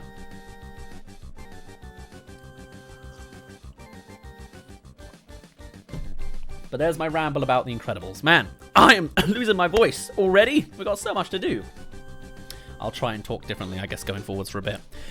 Ooh, here's something next. 2015's Inside Out. I didn't see this in cinemas. Again, it's the phase. I guess I was just too busy in uni. And also, I think the idea didn't excite me that much, you know? But still, this opens an interesting dialogue a little bit, or at least it has apparently for kids sometimes, with mental health, which is really interesting and really like important, because some people, you know, some troubled kids will be like struggling to communicate, and they'll be like, they can communicate through the rules of Inside Out. I really like the creativity in the world, how there's different islands for different personality traits, you know?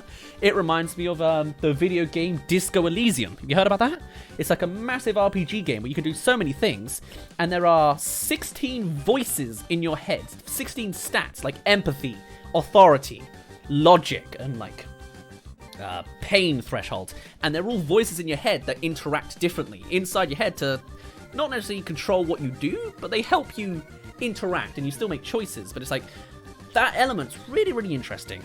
I watched the film a couple years later, I think, again, 2017. I was watching everything in 2017. It didn't blow me away, but I can acknowledge why it's good. Like, I liked the, whatever his name is, Bingo Bongo. I don't know, Boingo? Boingy? The elephant. That was a good moment when he disappears. The way they play with the logic of the world is really, really interesting. And like the end conclusion about how a little bit of sadness is good was really good. I think my favorite bit really is the epilogue, when you see all the other brains. Like when you see the teenage boy just freaking out over girl. That's like my best bit. Bing bong, excuse me. Not bingo boingo. That's hoodwinked, I think. Oh, well, you get the idea. Like, that was really good. It didn't quite make me cry, I don't think. I don't know, maybe I just didn't like, or it was because a lot of the story is uncomfortable, because Riley is so uncomfortable a lot of the times. Maybe that's it. I enjoy it. I can acknowledge that it's pretty good, but it doesn't have like the blow me away factor that others do. Also, in my logic, this is like better than this. You know, it scales that way, I guess. Yeah, you're worse than Cars, sure. Better than Brave, though? Sure, it's enjoyable. So yeah, Inside Out, it's pretty great. I'll give it that. But I didn't get into the hype as much as everyone else, you know? Ugh.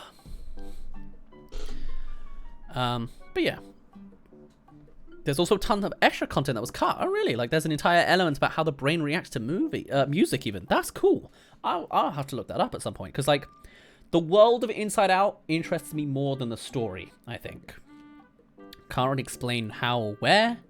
But yeah, it was just kind of a more standard Pixar movie for me. Maybe I just don't like Pete Docter's stuff. Accidentally. I don't know, he's made, obviously he's made a lot of good stuff. I think he made Monsters, Inc. and Inside Out and Soul. But we'll get to that in a bit. Oh man, I got to rant to you about Soul again. That's fun. That's the only video I got that's like 90% likes and not 99. Oh, I upset some people, but hey, it is what it is. Hey, look at that. Another Pixar classic, Monsters, Inc. Now this is a movie that I think I actually watched in cinemas, and I watched the teaser for it the first time in cinemas. I remember the teaser. It was really fun. I mean, it was creepy. I was scared for a while with the door, and then it turned into a comedy, and I was like, oh, I can enjoy this movie now. It's not a horror. Kind of. Again, I know this movie back to front with sounds. It's just, oh, so nostalgic and good. Great watching it back and seeing all the elements come together. I think it's just a really solid Pixar movie. Yeah, oddly enough, I feel like I forgot about it for a while, you know? Like, it's a classic, but it's kind of an underrated classic, and I can't explain why. Like, it's definitely in the perfect awesome tier. And again, goes straight to the Pixar theory with Boo, or her real name, that's like Mary or something, I remember. You can see her name in the corner of the drawing. But yeah. I don't know, I really liked Randall. I was horrified by the soul-sucking machine. That was, I had too much empathy for this minion who gets involved in that. Where do we see him again? I think does he ever come back after that? I think he might be dead. I think they killed him. I don't remember seeing him in the rest of the film. But yeah, I only as an adult realized the theme of, oh, laughter's better than screams. Obviously, they're now following up on that. Monsters at Work teaser came out last week. We reviewed it a little bit. And yeah, going on to the future timeline, finally, of laughter being better than screams for energy sources, which was interesting. It was interesting how it was also a little bit about politics on energy and stuff like that, and like moral. I just really liked it, you know? I'll kidnap 1,000 children before I let this company die. I remember. The soul-sucking machine was like the most scary scene in that for me. Absolutely, yeah. The way like the screams got sucked out of him and he turned all pale was like, yeah. Surprising they got that in there. Like the crushing scene, the turning into a cube scene, not scary because there's all that moment. Like, that's a lot of fun. That's some great gifs, memes, and screenshots out of that scene, you know. But yeah, that like the coughing afterwards, I can't replicate it, especially with my voice right now.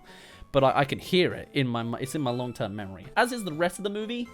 But even still, very fantastic movie. I won't quite call it perfect, but you know what? I'll call it better than Finding Nemo. It's underrated as much as it's already a classic. 2319 means WS in the alphabet. White sock, because that's on his back. You already knew this, but there it is. And Boo gives Sully a Nemo toy at the end. You knew that too. Then there was Monsters University. Now this I did watch in cinemas. It was early enough. It was like, what, 2010? No, that's Toy Story 3. 2011? 2013. 2013, I think, was Monsters University. So yeah, just a bit before I went to university, but not quite. How annoying. Watched it with my mum. She obviously didn't get emotional because I was going to university yet. She had another 2 years to wait for that. Good fun. This movie I enjoyed, I think. I don't really get into the fanfare running around racing element. The actual frat parties, not really. You know, I wasn't blown away by like how lame the characters were either. Like the Uzma, I don't remember the second name, but that group also didn't attach me too much. But what I really, really really do, is that final act when they end up in the human world and they have a real heart-to-heart and have to scare real adults in the human world. I think that is like the best scene in the series. You know, Monsters Inc. 1 is fantastic. It's got a lot of classical, fantastic moments. But I think like the talk by the lakeside and Sully being taught and trained by Mike to be scary and suspenseful and build up the horror against these, you know, these officers and these rangers that are here to investigate Bigfoot, essentially. I think that's like the Monsters Inc. equivalent of like, where's my super suit? But less comedic and more just good storytelling. I think that's the antithesis that the series will go. Because like, also like the graphics, the quality, the cinematography, and the payoff of it all is just so good. Like, I can't even quantify how much I love that final act. But to watch it, you have to watch an hour and 20 minutes of the rest first. And that just doesn't get me, you know? Like, I'm so glad they like added it on to the end, because I really thought it was going to end, you know, with them succeeding the tournament. And the fact that it just keeps going is so good, because that extra next bit is so good. But the rest of it, yeah. The lake scene is easily the top 5 best scenes in Pixar for you? Yeah. Same here, man. Like, that might be my number 1 or number 2. I don't remember the other movies right now. I'll get to it. Coco's probably number 1, let's be honest. So for that final act, you know, I'd put it full on like here.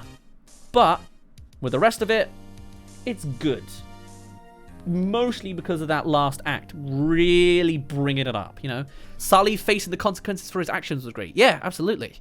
The frat party stuff didn't get to me, you know. The music when like they're running after the monster dog, I didn't get into that. It was like, this is a bit too, you know. But like, I don't know. That final act really, it really resonated something with me. I can't quantify it more than I already have, but like that's something that was like truly some Pixar magic. It's just a shame that it had to be attached to the rest of it, which is to some degree a little lackluster, you know?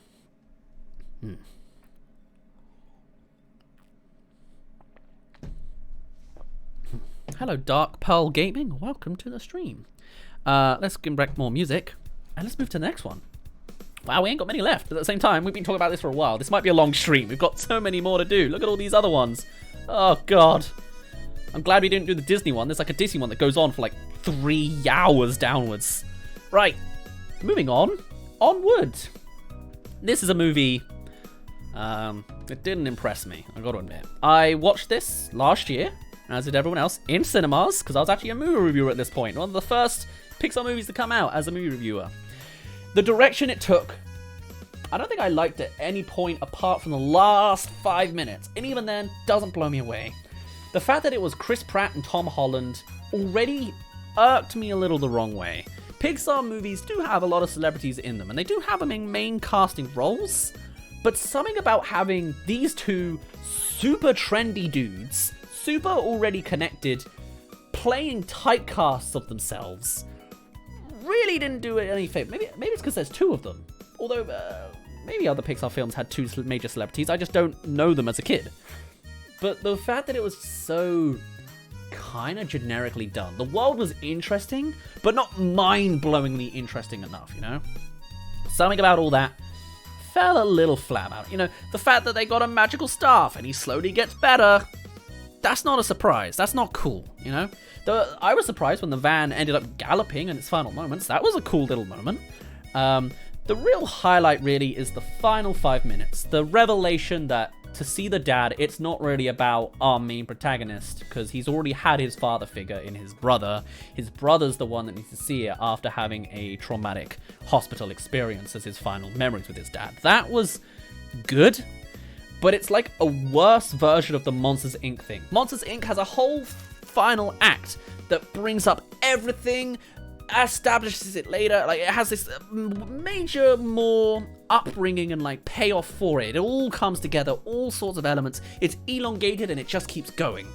For Onward, while I appreciate they didn't show the dad and it was more important to just have the concept of the conversation than the actual conversation, it was smaller scale, it was last minute, and it's just a revelation more than anything else, you know? The payoff of all the things ticked off of the list, I kind of predicted. The moment he was like teaching him how to drive stick and drive the car, I was like, kind of see where this is going. But it's like, that was the best bit, but it's tiny.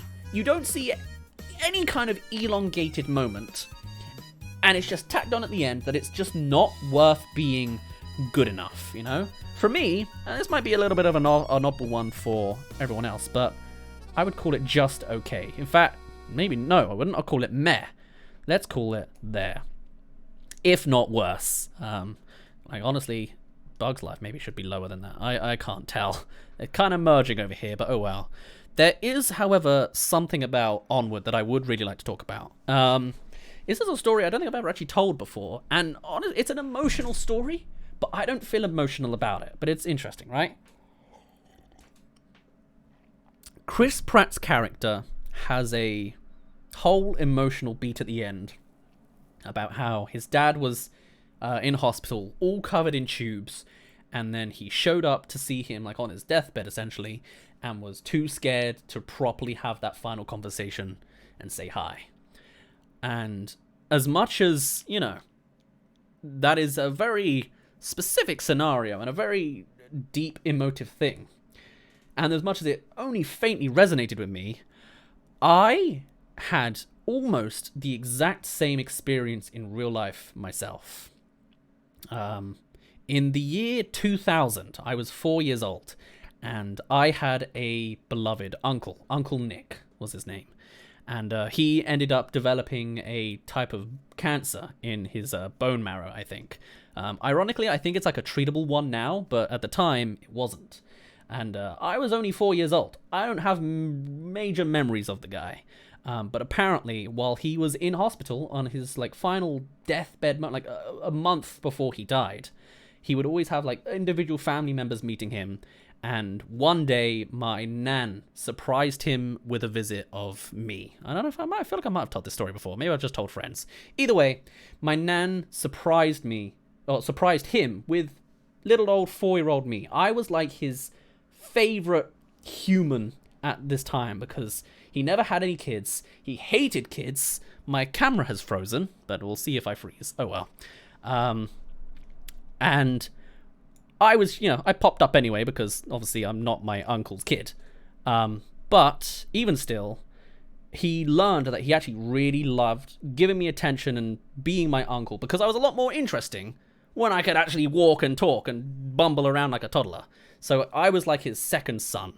And so I showed up, and it was the final time he would ever see me. And he was, presumably quite emotional. Like, to be in his shoes, I can't even imagine how he must have felt at the time. But even still, he was covered in pipes and tubing, and, he probably looked very ghastly. But 4-year-old me had no problems with it. I hadn't had this moment of being scared and crying and giving his final moments with me as sad and disappointing and, emotionally void like that. I was just like a little 4-year-old that was like curious. I was poking all his pipes and babbling probably and talking to him a little bit and be like, what's this? Where's this go? Apparently it was a really, really nice final moment. The saddest part is I don't remember it. I was 4 years old. I didn't know what was happening, so it's just gone. maybe that's why I also don't resonate with this. If I had the memory, I bet I would have really, really loved that final arc more, because that is so ironically relevant to me. But I ended up having the good ending in real life anyway. I don't remember it, but I really appreciate that they told that kind of story. I don't think I'm frozen. There it goes. At least I caught it. I was keeping an eye on my camera as much as I could. God damn it. Don't you dare. Okay. I thought I knocked over my blackcurrant into my computer wires. I didn't, which is a miracle. Let's fix that real quick. But like, that is a story that I've been wanting to tell, I guess, a little bit. Oh, that didn't... No, it did fix it. Hey, how are you doing? But yeah, it was a really like kind of powerful moment that I don't remember. But either way, I'm glad that they told that story. But man, the way it's just kind of tacked on at the end really doesn't have that payoff, you know? But yeah, it was really nice and lucky that I didn't have that kind of traumatic response. I never even thought that that's possible, that I could have done that.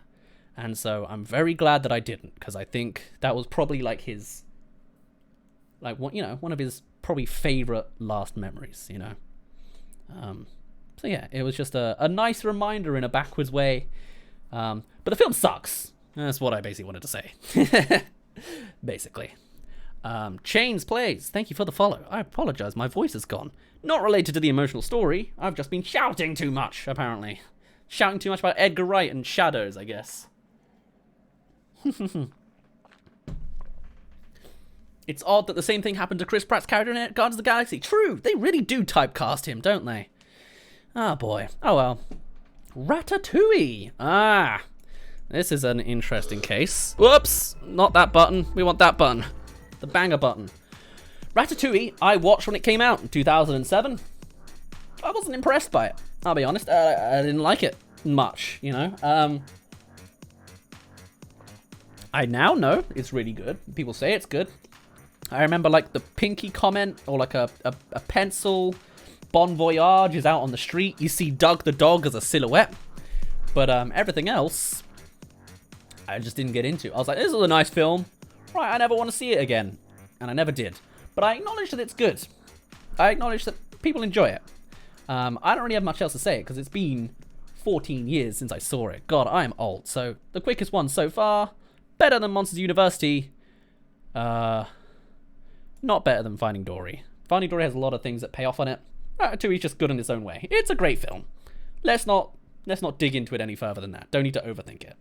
You know? Yeah. Please watch it again. I will, one day. If there's a cancelled Ratatouille sequel, I'll hop on it. The shorts haunt me more than the movie.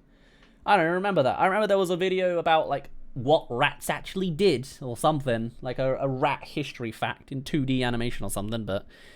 yeah, I apologize. My experience is not the same as everyone else's. It's still a great movie, you know? So that should be enough. The scene where the critique guy eats that special dish and gets a flashback is also such an amazing Pixar scene. You're right. I agree with that.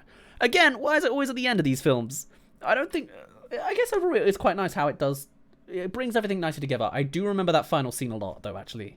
That one was really good. I like the theory that it actually takes him back to his childhood house, because the rat actually grew up in his childhood house, or was there. But, yeah.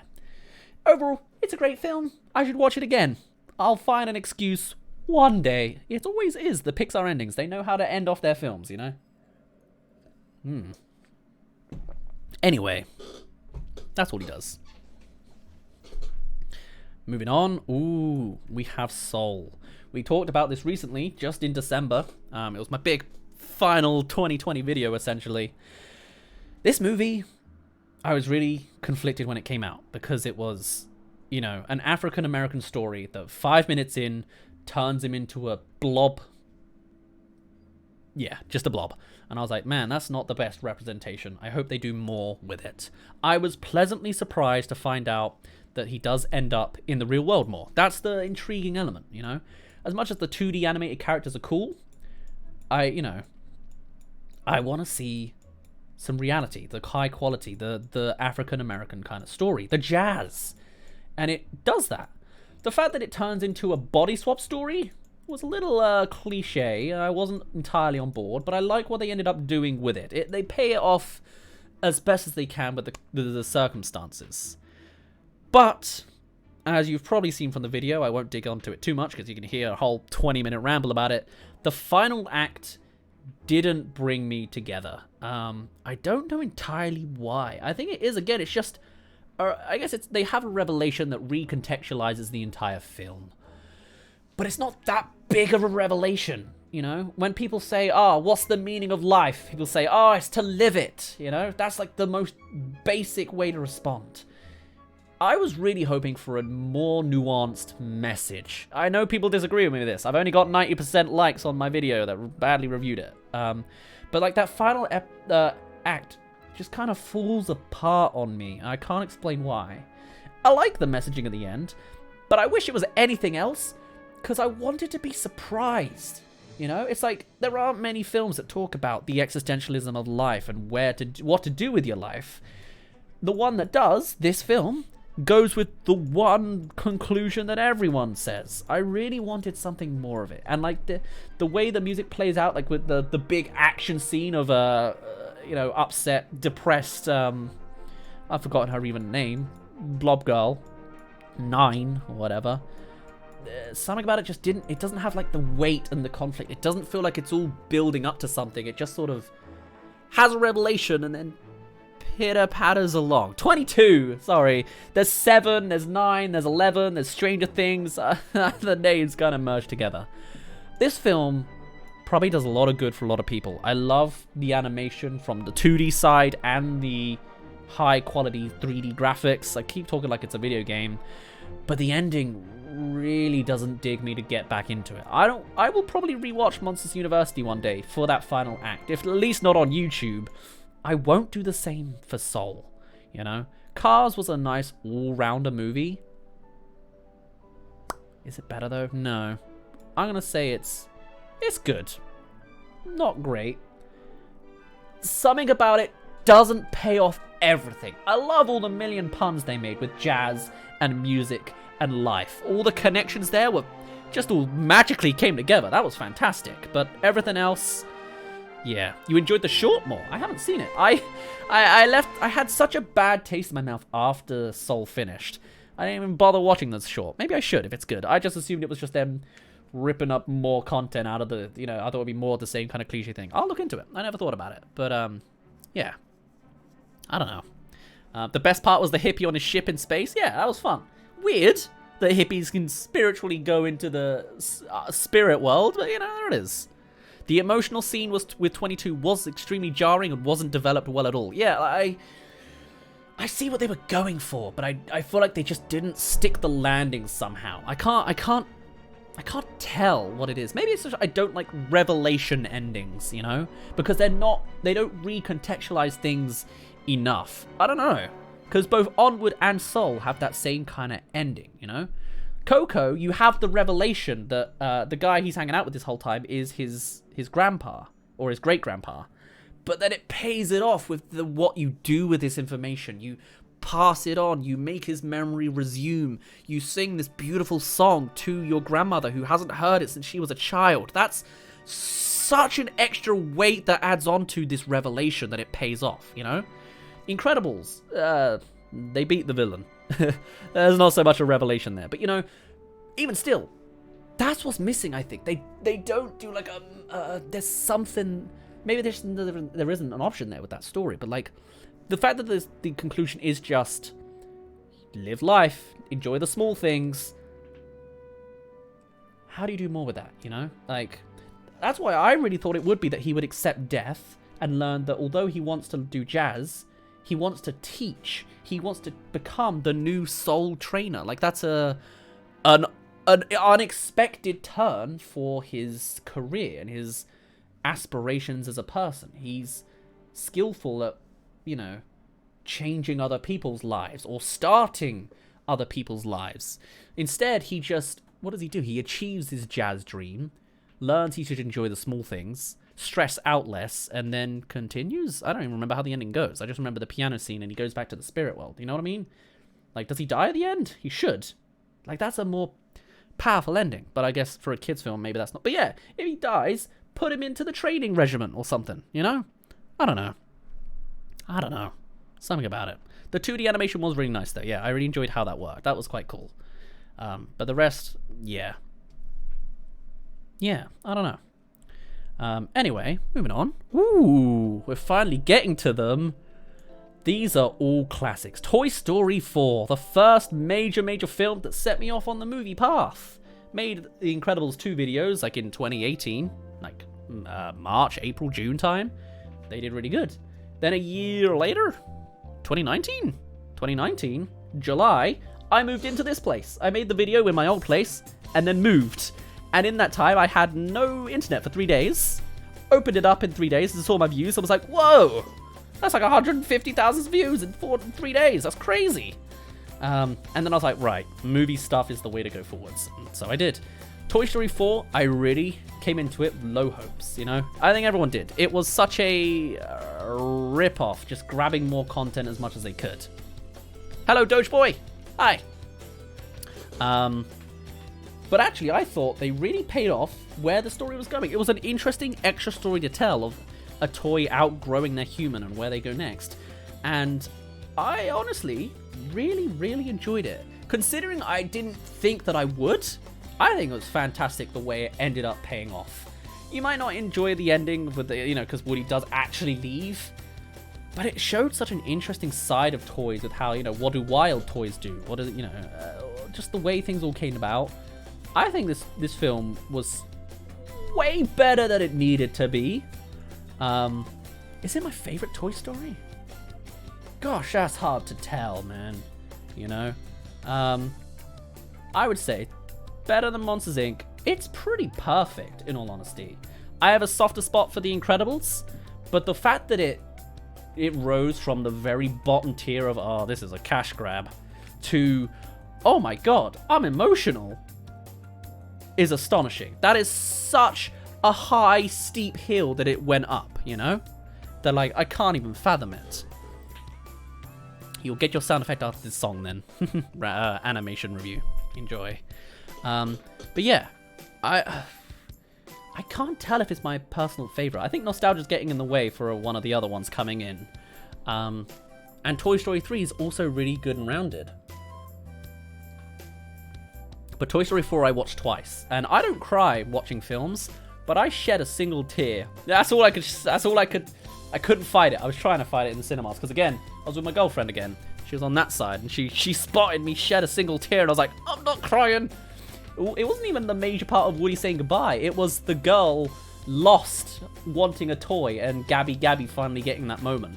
Like, the way the music came together, I was like, So, that's what I was dealing with. Like, the fact that I was like, this is a cash grab, and it turned to a tear literally rolling on my face for the only time I've allowed it to happen, means it has to be a perfect film. It was just so good. So good. You wanted another one from that ending, at least some sort of continuation of the Lost Toys. Maybe you'll get a Disney Plus spin-off. They are doing them these days for Pixar movies, so we'll see. Oops, wait, no music yet. No Mario Party 4. Random sound effect for Animation Review Gaming.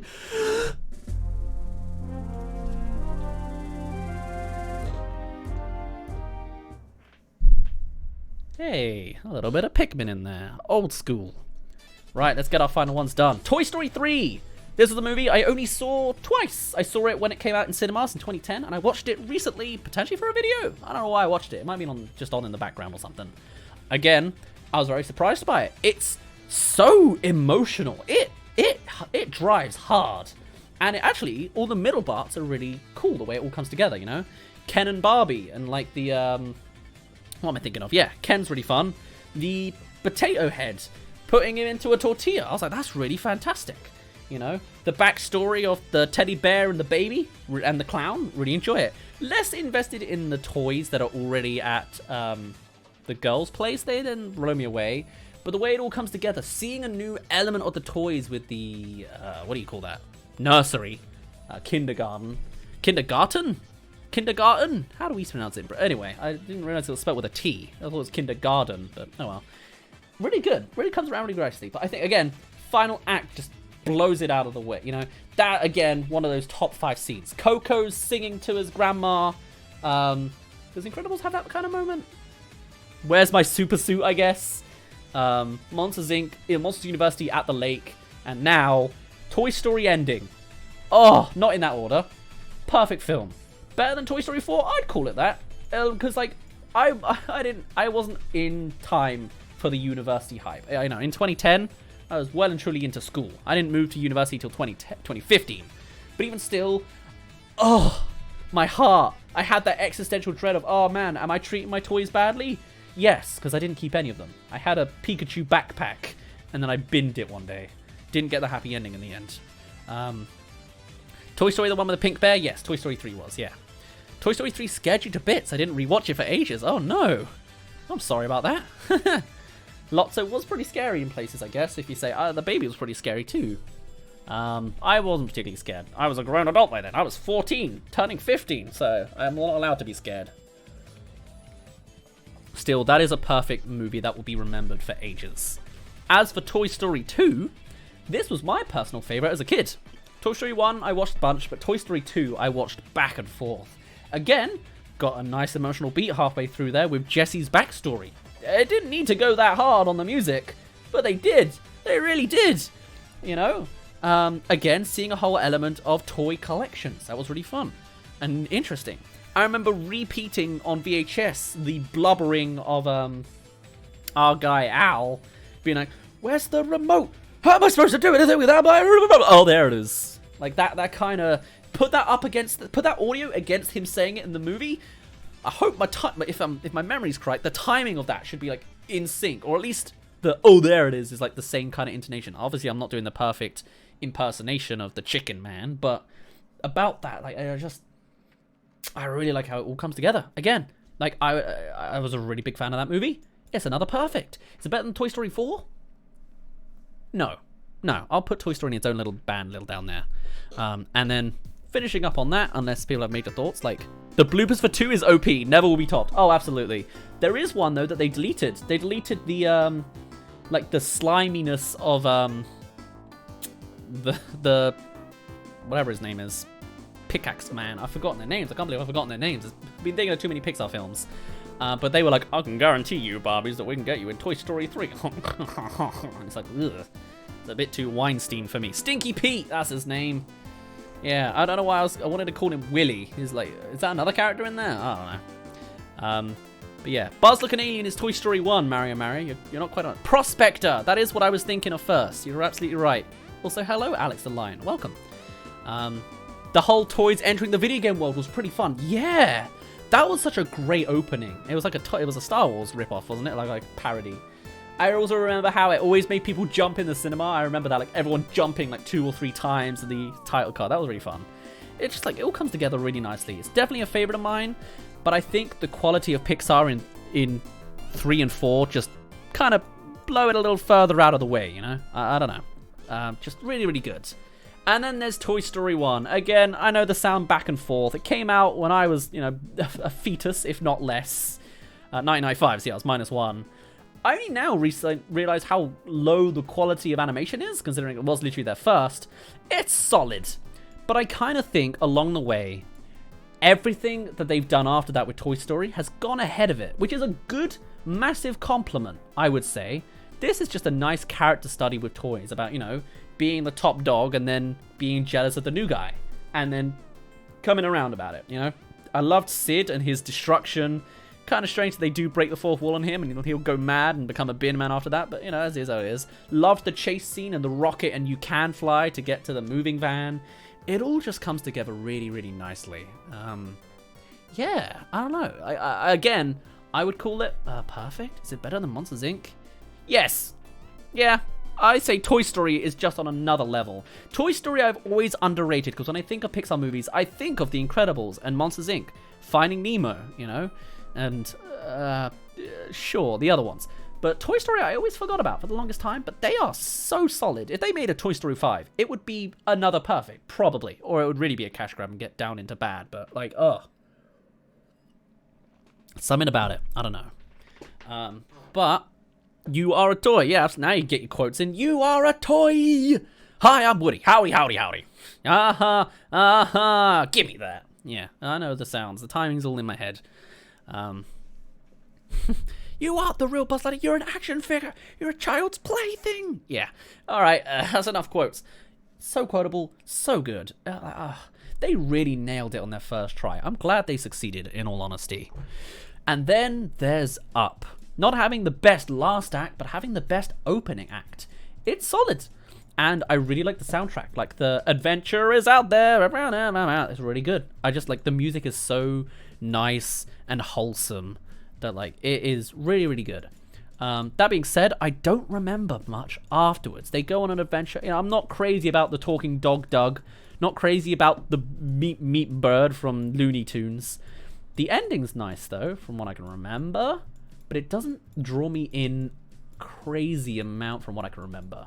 That being said, I would probably put it better than Inside Out, but not better than Finding Nemo. It's pretty great. The opening brings it up. The rest pitter-patters down. It's not bad on that front, but you know what I mean? You're a sucker for any movies with dogs in it. Fair enough. That's absolutely fair, in all honesty. I didn't get into it, where it, like, the squirrel joke, not my thing, you know? The bird that's silent and just messing around, not my thing. I did like the reveal that his childhood hero is the villain and all the dogs. Wasn't a fan that the big villain dog was a big scary one with a tiny voice. The joke falls flat for me. It entertains the Facebook moms and maybe the general audience. Didn't stick the same with me. The bird's called Kevin. Yes, you're right. I forgot that. Well, oh yes, he is called Kevin. Not necessarily his name. He's just called that. The marriage montage, though, is very, very good. Yeah. I think that's what brings it up to great. But the rest is only good or okay, if that makes sense. So for our final one, we have talked about it before. WALL-E. Now this is a movie that we've done another video on. You know what we called that series that it was featured in? Wasn't very successful, must admit, even if it is an animation. It was not a very successful series. People don't like the conflict of the this new series because there wasn't any conflict. This was plastered as perfect. The fact that it is so visually storytelling, the way that it all comes about. There is a little bit of dialogue, of course, with the humans. Originally they weren't, but now they are. This film just... Oh, I don't think I fully appreciated it as a kid, but I knew I still loved it a lot as a kid. I can't even tell you where it's supposed to go in here, in all honesty. I'm going to put it above every Toy Story, but below The Incredibles. WALL-E is so good. I can't even quantify, you know? The defined dancing scene, any kind of interaction with just WALL-E on his own, or WALL-E with Eva, or just all of it, yeah, is so good. You know, the human curiosity in it. The theory that they're all eating each other. Fantastic. Like, the way it all comes together. And it's an interesting... It doesn't rag on it too much, but there is that environmental politics in there with how everything's a disaster pile on Earth. You know? I don't know. Your only memory of WALL-E is Xbox 360 game and getting stuck at the start. Fair enough. I think I had the same thing. I got stuck at a certain point and I didn't get into it. I had that on like GameCube or something. Or Wii. But yeah, I would definitely, if you're not aware of it, watch WALL-E. Coco, I would recommend to everybody. Incredibles, I'd recommend to everybody. And WALL-E. Absolutely my top 3. That, I'm surprised I didn't know that, but that's absolutely true. WALL-E is just on a whole nother level of storytelling. It's basically like a short that got the full fan service extension of a movie, and I'm so glad how they did it, you know? It's just, it all comes together so good that Pixar is truly a magical animation company, and though they've had less big hitters in recent years with Onward and Soul, in my opinion, I have no doubt they are going to go on to do great things, because this, like 7 perfect movies, that's fantastic, you know? Look how little bad and awfuls there are. It's so scaled in one direction that I don't think I would contest with this list. I adore Pixar from the bottom of my heart, and it's just, oh, my heart is just happy with nostalgia about it, you know? The space scene, yeah, where they're holding onto the ship, yeah, or the space scene where they're dancing with the fire extinguisher, you know, the staying in between the lines and breaking it, Bernie cleaning up all the dust, the mud. It was interesting reading the alternative takes on the cancelled version, but otherwise, so good. I really enjoy it in every form of the word. So, with that in mind, we are so far into this. We are 2 hours and 12 minutes into this stream. I have rattled on about Pixar for way too long. Editor Ben, you're going to have to shorten that down, but you already know all this already. Smash S'mores, you asked for a hydrate. I can do in just a second. We got 20 more seconds of this music. And then we're going to move on to the next tier list. I guess it's going to be a long night, or maybe I'll only do 2 or 3. We'll see. But like Pixar, I'm glad I started with first, because like it is so good. Which is great, because we're going into terrible after this. Next is Sony Animation, which is bad. DreamWorks Animation, which is good. Illumination Animation, which is bad. And then NCU, which is goodish. Yeah, so that'll be fun to see. But first, let's get ourselves a hydrate for Smashed S'mores. That's a hard name to say, but I'll do my best at seeing it all the time. Cheers! And a random sound effect for Alex the Lion. Here you go. Nice. I think that was from Pokemon XD or Coliseum. Now, before we continue, I've drank a lot. Yeah, I've drank a coffee and 2 pints, if not 2.5 pints. I'm going to go pee. We'll be back in a little... Oh, his name's Mo, not Bernie. I don't know why I thought it was Bernie. Is Bernie another robot character? Oh, well. Mo. Right, Ben. Take that audio of the word Mo and plug it over every time I say Bernie. Thanks, Ben. Right, I'm going to go on a brief break. We'll be right back to go on with Sony Animation. And, oh, it's way less movies, but, oh boy, that's going to be fun to go through. I shall see you in just a second. Enjoy another banger. We'll be back in a bit.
Oh god, did I take that long? The music already stopped. Let's give it another. Hey ho gang, how we doing? How are everybody doing? Let's come back to full screen, shall we?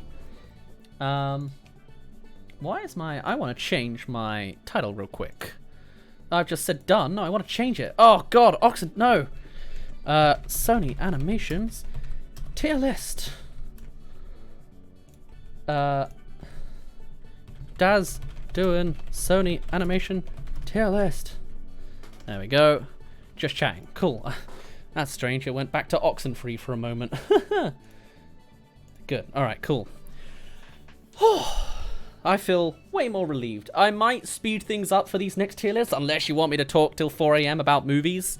But it's nice to do a movie-themed stream. Movie-themed stream. I can say that out loud. Oh. You wonder if Venom counts as a Sony animation? As far as I can tell, no. But we'll have to see. I'm realizing some interesting discrepancies in here, but we'll get to it. You're now going to get to the point where you realize I haven't seen every movie. So we're going to do a lot of skipping. But oh well, we'll do what we can. Just to check, if you refresh the page or look at the title, does it say Sony Animations? Does it say movie trailers? Or does it say Oxenfree? Let me know, because I'm a little, I need to double check that. It's pretty important, you know?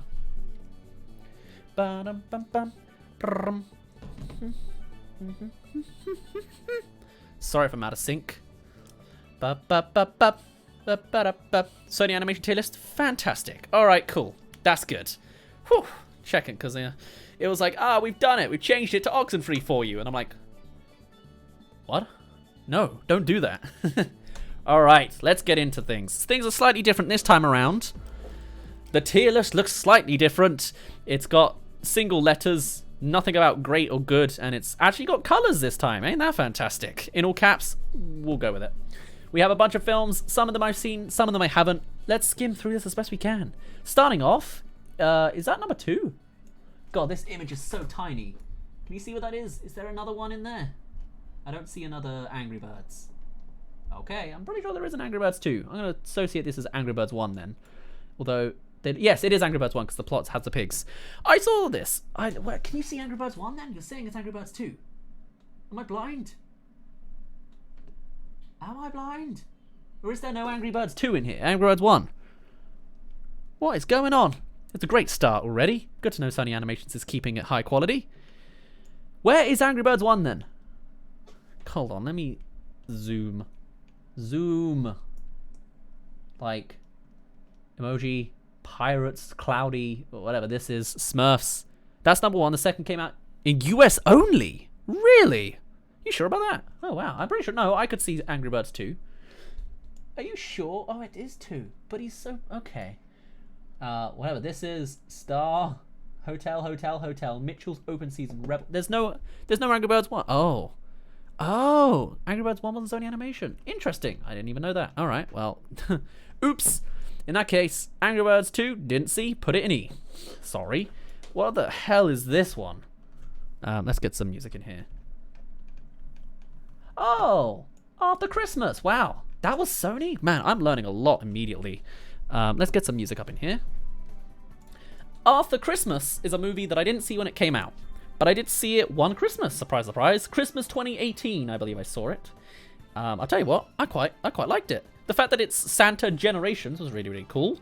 And like the way it pays off, I think it's quite good. I haven't looked at it too critically because at the time, I don't think I was a movie reviewer. Although I saw it in 2018, maybe I saw it in 2017. I think it was Christmas 2017. But I do remember I enjoyed it a lot. I don't think it's a perfect film, but it's probably my favorite Christmas film. I'll tell you what. I swear Arthur Christmas was an Aardman animation. Man, you know, I'm not sure what's going on with this tier list. Everything's kind of wrecked. It's close enough. We'll make it do. It's better than any Sony animation I've ever seen. I'm going to put it at S tier. Does that sound good enough to everyone? We don't need to ramp up. It's Aardman and Sony Animation. Man, I thought I was just dumb for not being able to follow movie animation studios, but maybe they are just a little esoteric half the time. Like how half of Sony Animations are coming out on Netflix now, like Mitchell's vs. the Machines and all that, you know? You definitely saw Wallace and Gromit in the opening scene. Oh, really? Okay, fair enough. Fair enough. I guess Aardman, because was there another Wallace and Gromit thing in here? No, maybe there wasn't. All right, whatever. Arthur Christmas, surprisingly good. My favorite Christmas movie, if not for the fact that it's new, does something different. You get to see all different types of Santa Claus, and it has an explanation for modern day technology. That's pretty good. It all comes together very nicely. Big fan. Following that, oh god, we have story time. Cloudy with a Chance of Meatballs 2. Oh dear. How do I explain this? This movie I knew about when it came out. However, I couldn't watch it for a couple reasons. For a start, I hadn't seen Cloudy with a Chance of Meatballs 1. Where else is that? It's over here, right? And the reason was, I had a crush on a girl in school times. She was a massive fan of Cloudy with a Chance of Meatballs, and she wanted to watch Cloudy with a Chance of Meatballs 2 with me. Like, she was such a fan of Cloudy with a Chance of Meatballs 1, she remembered the name of the machine. The Mercedes. Yeah? She knew that. off by heart. She could say it. She memorized every syllable of that word. She was so obsessed with it. And she really wanted to watch it with me in the cinemas. But to do that, first she wanted to watch Cloudy with a Chance of Meatballs 1 with me first. However, we never got around to watching it for the whole time that we were just friends. We ended up going out for about 3 weeks with a whole bunch of drama in school friends and all that going on. And then afterwards we broke up after 3 weeks because of said friend drama. And I just never wanted to watch Cloudy with a Chance of Meatballs because it always reminded me of her. So seeing Cloudy with a Chance of Meatballs 2, gah, never gonna happen. So I watched it 3 years later, both at the same time. So, Flintsmdfr. FLDSMDFR. Flitzmdfr. No, Mudflur. That's it. Mudflur. Anyway, they're pretty good though. I tell you what, when I eventually got around to watching them, I was like, man, I really should have done this sooner. I think they're pretty banging. I think number 1's better than number 2. I'd put it S tier and A tier, honestly. Maybe not honestly, but hey, there we are. Hey, camera froze for the 5th time. That's pretty fun. Give me a second. Why you do this? Nothing's changed. Nothing ever makes sense in my reality. And then blah blah. Cool. One of the most memorable quotes from that movie is the machine going cheeseburger.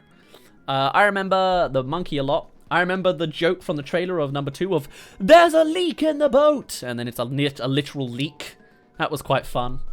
Yeah, I also really loved the dad character, especially when his eyebrows raised. Loved the police officer. I loved just kind of all of the characters. And it was the first time I was exposed to that like Sony slapstick fliggity flag. This is probably my first Sony animation. Yeah, great first impression. I avoided it for 3 years, but I saw it eventually. I would love to watch this again, in all honesty. And I feel like I can relate to this scientist. He looks like me a little bit, or at least he did when I was younger. He looks a lot like Ratman from Portal, though, is what I get the vibe of. But it was just really good, yeah. The leaks learning to fish, that was nice. I remember number 1 way more than number 2, personally. But even still, a really good movie. That was way better than it deserved to be. Bit weird that the prime minister, becomes just mahoosive and eats all the food, and like that's the plot point because of greed and all that. I didn't think it was going to go in that direction, but interesting anyway. Flint Lockwood, yeah, that's his name. Not Tim Lockwood, but I would, yeah. The dad is called Tim. There you go. I didn't know this. Overall, a very quality good film.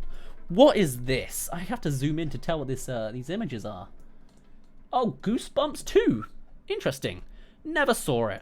Maybe better than Angry Birds? I'm going to say no because Angry Birds 1 was quite good. Oops, excuse me.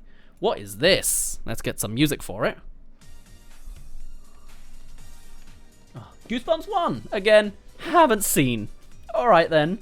We got something we do see. Ah, hello. Hotel Transylvania. Number 1, I hope. Should be number 1. This is a series everyone knows about. Everyone knows Mavis. She's in front of all the thumbnails. I did a video on Hotel Transylvania 4 recently, and I made the thumbnail as Mavis-centric as possible. So I took the thumbnail of her spitting out her water going, and what do you know, it's 1 out of 10. People just flock to Mavis thumbnails. The first movie, decent, I would say. I enjoy Adam Sandler's Dracula impression. I enjoy where it goes. Some of the concepts kind of weird. Definitely slapstick and a little too heavy on the mainstream music to like why do all the characters dance? It doesn't seem quite so canonical, you know? If the dad's a bit of a lame dad that can't joke and like dance, I can get it. But like the fact that every aunt and uncle is cool and has a band and plays music and dances seems a little forceful of a kids movie, but I still enjoy it overall, you know? I mixed up the thumbnails. That's number 2? Oh, I'll get rid of it then. Is this number 1? I can't tell. Hey, look, this. What are they? So what is this one? This is number 2. He's on the. Oh, you're right. You can tell by this tiny little bit here. Where's the kid? Where's the baby? Oh, there's the baby. Oh god, this is so. Even then, you couldn't. This is so difficult. I don't remember these images at all. Either way, decent. I'll put it at a B tier, if you can see it. There you go. The fact that they grinded out for all the content they could get, less good, but the first one, not bad in its own little way. Let me get a drink. Personally.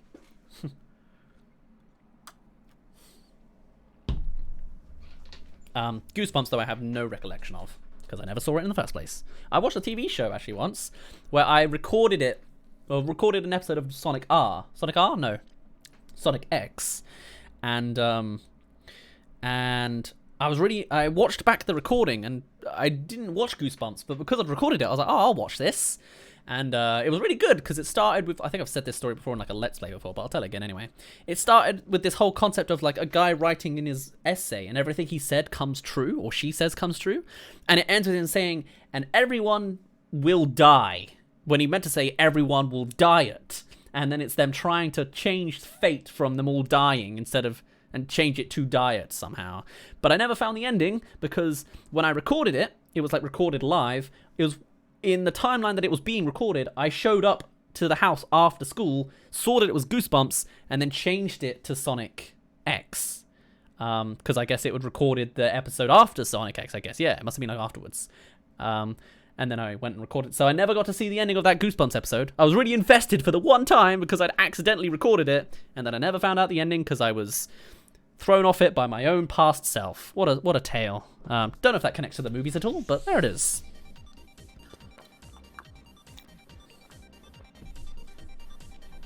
Back on Hotel Transylvania though. Big fan of the latest meme. So dumb, but there it is. You always thought it was weird how Dracula's dad's name is Vlad. It sort of works, but I always had to question about his story. We never really get to see much of him outside of his interaction with the half-human, half-vamp baby. Alright. I think you're supposed to think about it too hard, you know? Like I'm thinking too hard about why everyone likes dancing so much, you know? It is what it is. Hotel Transylvania 2, I watched. Really didn't get into. Like, I think it's weird enough. It's so strange in concept, you know, the latest meme of, haha, Jonathan, you are banging my daughter. Because they actually have a kid. She's like 18. That's crazy. I mean, no, it happens, but like, whoa. Alright, D tier. It really kind of bores me. Hotel Transylvania 3. Is that what this is? It better be. It better not be 4. I'll be very upset if it is. Hotel Transylvania 3, yeah. They are all in beach gear. I've seen the trailer too many times for some reason. I think it was because I was using it for videos. Never saw it. I would hope it's better than 2. I don't know.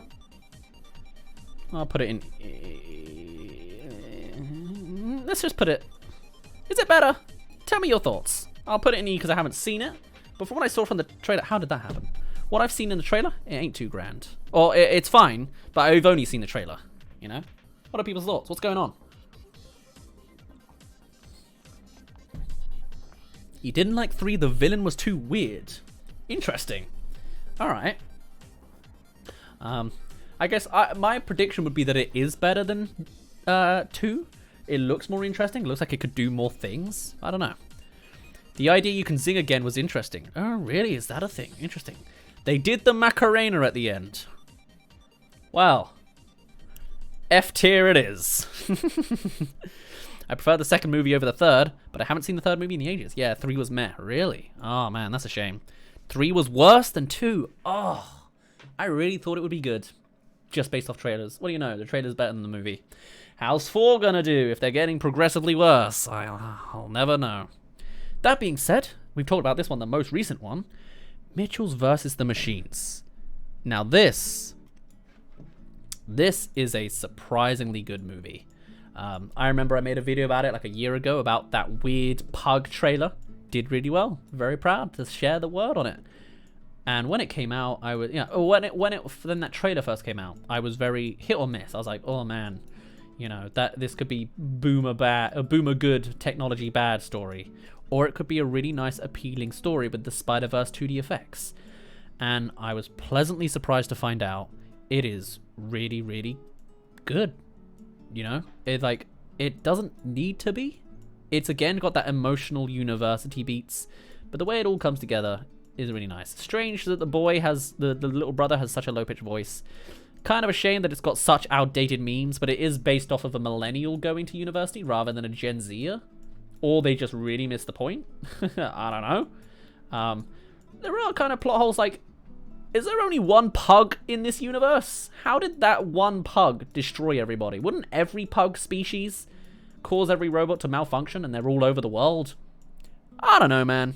In that front, it doesn't make a lot of sense to me.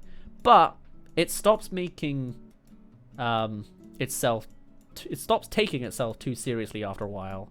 And because of that, I can't judge it too seriously, you know? The fact that the mum goes buck wild at the end's kind of a cliche, but kind of fun in its own way. A bit of a jump on how mums go super strong for their child, you know, in the heat of the moment. At the same time, I did think her character was a little bit stepped down. She was just the jealous mum of another family, and I was like, can't she be more? Can't she be more? Maybe, like, she doesn't have to be an independent woman, but it was very much like, oh, she's just kind of the background person whining on social media about another mum. And I'm like, that's not so good. And then she becomes super powerful for the sake of the son for a joke. Alright. Overall, give it an A though. Not perfect, not an S tier, but like, I don't know. You couldn't get behind this movie. Fair enough. Best bits are Eric and Deborah Bot 5000 and the mum going psycho on the robots. Yeah, absolutely. I can see that. I did enjoy the robots a lot, more than I thought I would, in all honesty. Didn't enjoy the pug as much as I thought I wouldn't. I just didn't care. The ending, though, was really, really nice. I loved the emotional beat with the wooden house and the little sculpture. I didn't think I would be, but I could really get into that. I think it's because I'm thinking more like, I feel like I relate more to the dad than I do the girl. Maybe because I'm post-university, but I'm like, man, being able to have your own built wooden house in the cabin in the woods, I could get behind that. And leaving that behind, oh, what a hard thing to handle. But I'm not a family man. I don't plan to have kids anytime soon. At least, like, not until I'm 40, if. So I wouldn't abandon a wooden house for a kid. I would much rather be that couple who never had a kid but does have a lot of money because they didn't spend it on a kid. Kid costs 100 grand. That's a lot of money in the long run. I don't know. I could definitely feel the beats of that part near the end. Also, missed this 7 minutes ago. My apologies. Thank you for the follow, the Ghost of a Wolf. My alerts just ain't playing. I apologize. I keep fixing it, and it keeps going back. Can I hold on. While I'm on the side here, let me see if I can change it here. I'll change it now, because I know exactly what it's done. It switched back to another default when I did nothing. So let me just do it on this other screen where you can't see it. Because usually it would have GIFs and random sound effects. I love me and my RNG sound effects. And ironically, I kind of like my comedy kind of random, which is kind of a shame. I'm a bit of a kid in that front. Right, alert box. Managed themes. Why are you on that one? It's still loading. I don't know if it'll let me do it while I'm streaming. We don't want alert box pure chroma. Yes. Oh, do we?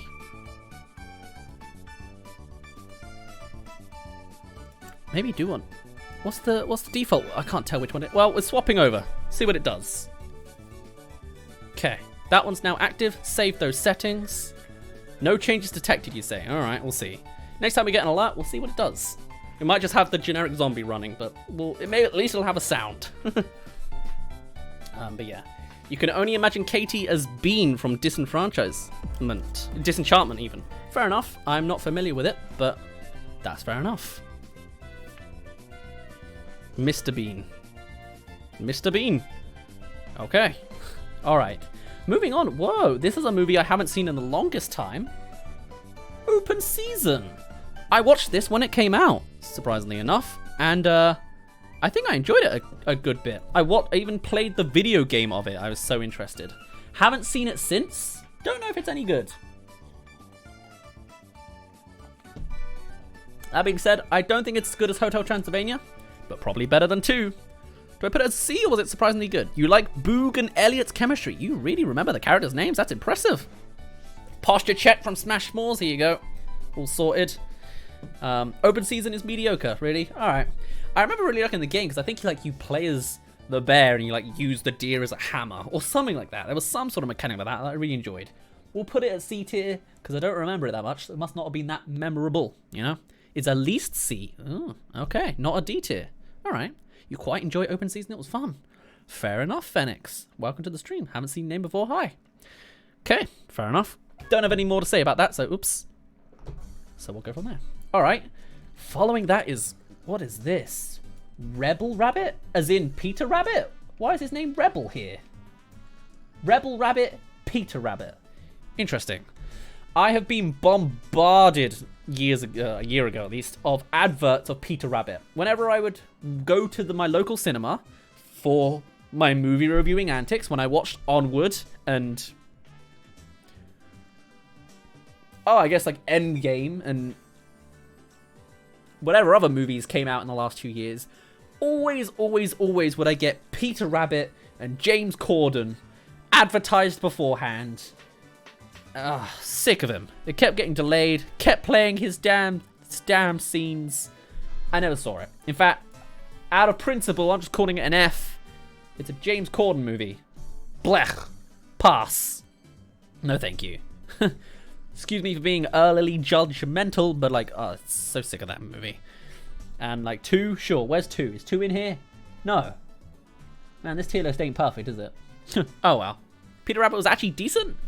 Maybe. Number 2 probably wasn't, right? I have no idea. I don't care. Not a fan of Peter Rabbit. Even if it is a beloved franchise. Sorry. What's this one? The Smurfs. I'm sorry. Ain't seen it. I've watched Romeo and Juliet, if that's faintly connected.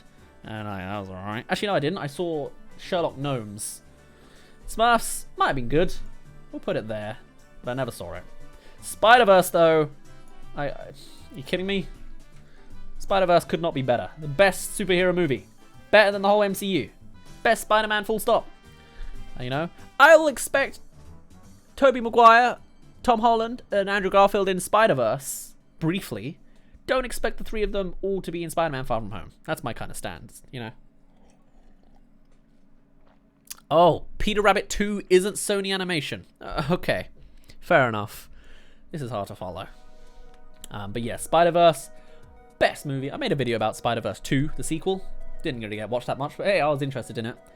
It was a really magical watch, I remember. And it was funny because I remember at the end, I was like, because they had all these Spider-Man memes. I'm like, hey, they should have done the one with them all pointing at each other. And then right as I said it, they did. I was like, oh! It was the loudest I've ever screamed in a cinema because it was just me and 3 other friends. But it was really, really good. People say that I look like the, or they remind me of, I remind them of Spider-Man Noir because I'm colorblind and I can't, I struggle with Rubik's Cubes. They were like, it's Daryl. And I'm like, all right, I'm Nicolas Cage and I punch Nazis. But hey, you know, there you go. Not the worst guy. It's probably my favorite character anyway. Good fun. What is this? Is this Happy Feet 2? Surfs Up, a major ocean picture? Right. Hopping on the Happy Feet trend. I'll pass on that one. Emoji Movie. I've talked about this so many damn times. It gives me good views that one time. I appreciate that. Put it in the bin. And camera's frozen. I love it. Can I fix it here, actually? No, I can't. That's fine. Surf's Up was really good. Oh, really? I wouldn't have thought. I remember Happy Feet. Don't remember it too fondly, but I remember it. Remember being kind of freaked out with the guy with the can on his neck, but hey, taught a good environmental lesson at least. But that's all there is to it. Hey, why are you not coming back? I've clicked you. You're supposed to accept that. What are you doing? Don't make me have to everyone look at the base of the... There we go. Okay. You don't have to look at the base of the monitor this time. Well, that's good. There is no rhyme or reason for when it freezes. It's just doing it randomly. Oh, well. I'll maybe fix it next time. Thanks for counting, though. All the technical errors and failures of mine. I watched Surf's Up all the time when I was younger. The chicken guy was funny. Fair enough. In that case, we'll put it up. Put it up on E. Never seen. E means never seen, apparently. Right, what's this next one? Pirates, I believe. Very Aardman-esque, huh? Well, I'll put it on an E because I never saw it, as it put in the effort. I mean, what's that called? Stop motion animation? I could never stomach that industry. I would hate doing that work, but it takes a lot of skill. I think I've seen it as a GIF. Is that like, I've seen GIFs of this, I think, like memes. You have to code Parabeamer. That's fair enough. Hopefully someone else can pick up the trend of counting those camera freezes. We're at 6. apparently. Have a good time, Parabeamer. We'll be back every Wednesday for whatever's next. So thanks for joining along as far as you have. I appreciate it. I know where he's from. He's the, well, yes, but actually no, right? Or well, no, but actually yes. I remember this. Yeah, that's all I know about it. Seems alright. Moving on, we do have the Smurfs, and the Smurfs again. That was Smurfs 3, maybe. I haven't seen any of these. I didn't get into it. Gonna be honest with you. Let's zoom out so you can actually see a bit better. God, man, look at all these Sony animations I don't know. Are they good? The Smurf movie's good. I have no clue, and I don't really plan to find out. But you know, there they are. I'll put them in any random order. This one's probably the worst one, let's be honest. Sure. There. That way. That's the order I predict by the... Can you please get into place? There we go. Based on posters alone, that's what I'm guessing. They're not good, but the Lost Village third movie was. Really? Alright, there you go. I'm presuming that's a third movie because I can see 3 eyes in the waterfall there, but I have no idea. And then the final one there is... What else is this? Man, Sony Animation. If this is accurate, I have no... Star? Oh... That looks like a terrible movie in the making. Does anyone know Star? I don't know Star. I don't want to watch a camel movie. Who's into camels? Strange. Sony Animation has had a bumpy history, huh? The Star was decent. Uncanny Valley's senses tingling. It heard it was okay. Camel better than horse. Not what I was expecting to hear. Alright. I'll plug it in here. As per the request, I guess. Are there no other Sony animations? I thought there was something else. No, I guess it is. Hotel Transylvania is kind of the bulk of it, isn't it? There was Popeye, but that didn't follow through. Emoji Movies here, just way down here. Alright then. This probably isn't the perfect tier list, but I think I'm pretty happy with these choices. Big fan of Spider-Verse, big fan of Arthur Christmas, big fan of Cloudy with a Chance of Meatballs. Mitchell's vs. the Machine's pretty good. Hotel Transylvania, not bad. Emoji Movie trash. I don't think that was really much of a contest there. Contest? Contesting? Contestation? Contestant? I don't know the right phrasing for that. But either way, that's Sony Animation done. A lot quicker than Pixar, because I didn't know half of them. 1, 2, 3, 4, 5, 6, 7, 8, 9, 10. 10 I knew of, even though I put Peter Rabbit as I didn't know. And then 1, 2, 3, 4, 5, 6, 7, 8, 9, 10. I didn't know half of them. I didn't know more than half of them. Probably a blessing, don't you think? Maybe. So let's move on to another one that's going to take us a chunk, but I'll try and skim through it faster. We did this one in way less time. Although it took us half an hour, but, you know. Why Emoji F tier? No debate. No. I do like the Instagram scene with the emoji's parents, where they changed the filter to change the time of day of the photo. That's the only good thing. James Corden's in it again. As the damn hand. The unfunny damn hand. Oh. Patrick Stewart's a poo. No, I won't have it. I won't have it. Not on my watch. No, thank you. Anyway. Let's get to... Wow, actually, that's not as many films here as I thought. Or maybe it just looks more... I can't tell. Is that a lot or not a lot? DreamWorks. DreamWorks is a series, again, or a company that I've watched for yonks. Absolute yonks. I think I started off, like, with Shrek. But I know a lot of these side ones that I shouldn't know as much. Ah, DreamWorks doing Aardman's work with the stop animation. That makes sense. Stop motion. That's the word. You remember hearing about Shrek 5, but you don't know what happened to those plans? I think it's still going on. I think we made a video on it. I think it's just quiet and slow in the background. We shall see. The ordering of this is interesting, but we'll go with it anyway. Puss in Boots, an interesting one to start on. Also, interesting there's no E or F. The lowest is D for DreamWorks. Puss in Boots, I haven't seen, but I've seen the ending, like the second half, a lot. Spoilers, Humpty Dumpty's the bad guy. I have that drilled into my memory. I don't think people hate Puss in Boots, and it was successful enough to get a sequel. I'd probably call it decent. Does that seem correct? Meme Reaper, you request a hydrate? Sure, I'll give it to you. Bit of a merging of sound effects, but there you go. Cheers! Thank you for that. I need a drink, to be honest. You liked it from what you remember? Puss is A tier. Really? Interesting. From what I saw, Humpty Dumpty is creepy, man. But at the same time, yeah, the fact that it did get well enough to get a sequel is pretty damn good. I probably should watch it all the way through, but people seem to like it. I'm surprised, in all honesty. I'm not going to put it on A or S tier yet because I don't have the right to. I don't have the experience. I'm going to put it at B because it's living up to the legacy of Shrek. You know, Shrek 1 and Shrek 2 is like godly. I'll be surprised, you know, if it gets to that. I'll be surprised if it can keep up, honestly. As much as you say it does, I don't see. I remember Puss in Boots purely because he cursed in Spanish while referring to Humpty Dumpty. Really?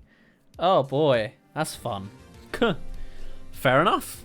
Puss in Boots does seem like a fun character to play with, so I'm not surprised they've done stuff like that. You didn't catch the first time you saw the movie, but when I repeated what Puss said and got in trouble for it. Wow. Interesting. Fair enough. Fair enough. Right. Here's some bad news. Kung Fu Panda. Kung Fu Panda. This isn't their eternal slot, by the way. Kung Fu Panda. Is that it? There's just 3? Okay. Kung Fu Panda 1. I have seen. I enjoy.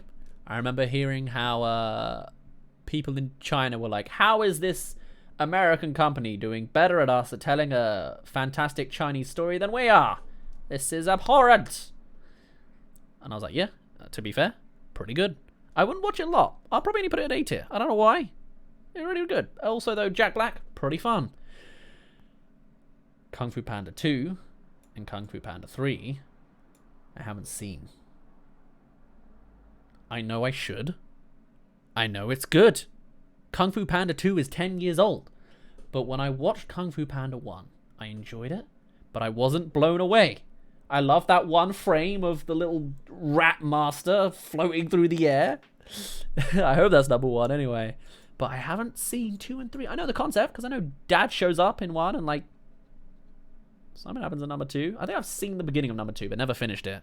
The sequels are really good. I'm not surprised by that, honestly. But I haven't seen it. But there isn't a slot for haven't seen. Like I can't put it at C or D. It doesn't count. So you know what? Fine. We'll put them all at A. But I can't put them in S because I haven't seen them. And Kung Fu Panda 1 didn't impress me enough to call it an S. Not the third one. Really. I thought the third one was really good. I thought I heard the third one was really good. Interesting. Fair enough. Kung Fu Panda is one of those movies the series I need to get into again because it's so good, so integral to a lot of pop culture, but I just missed it. So I apologize on that front. You remember playing a Kung Fu Panda video game that was surprisingly difficult to control? You basically just mashed buttons and hoped whatever I was doing was working. Fair enough. Yeah, there are a lot of DreamWorks video games. I remember I got into the Madagascar one. It was interesting. Anyway, moving on. Turbo. I've never seen it. I'm probably going to do a terrible video on it one day, actually. That'd be quite popular, quite fun. It sucks. D tier. A snail that goes fast, but they didn't tell it very well, apparently. I think it's quite boring is what I've heard. So, yikes. Moving on, we got Trolls. Trolls I watched. What did I say about it? It was terrible. It was a terrible movie. Yeah, it's not as bad as Turbo, which just like sucks.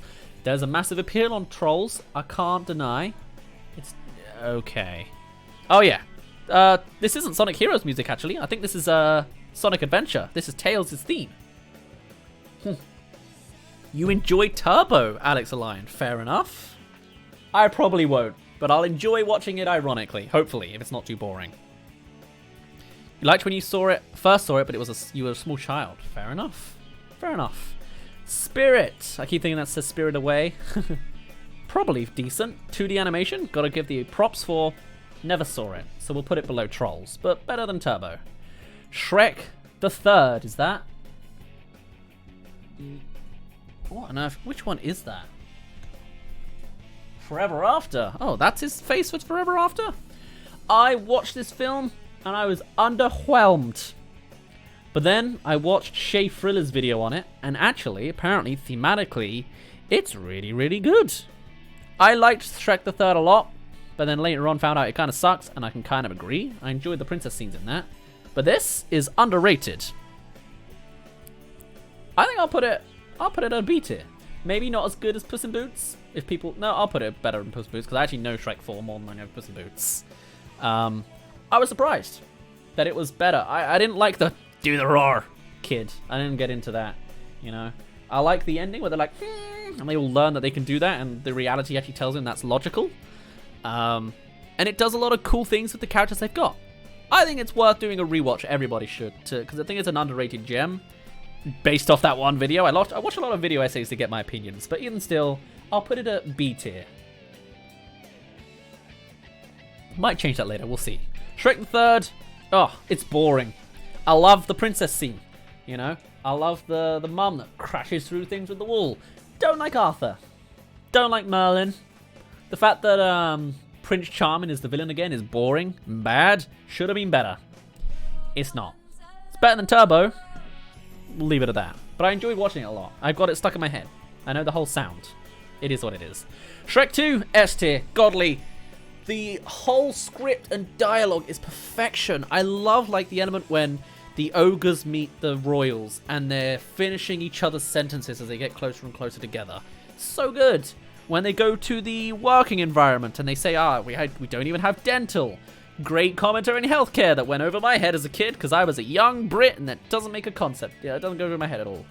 You know, John Cleese as the frog. Fantastic. Jennifer Saunders as the fairy godmother. Godly. Absolutely godly.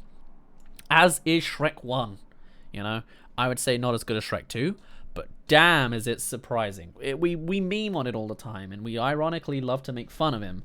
But boy, Shrek 1 is a fantastic parody and really funny as a take on the fairy tale genre.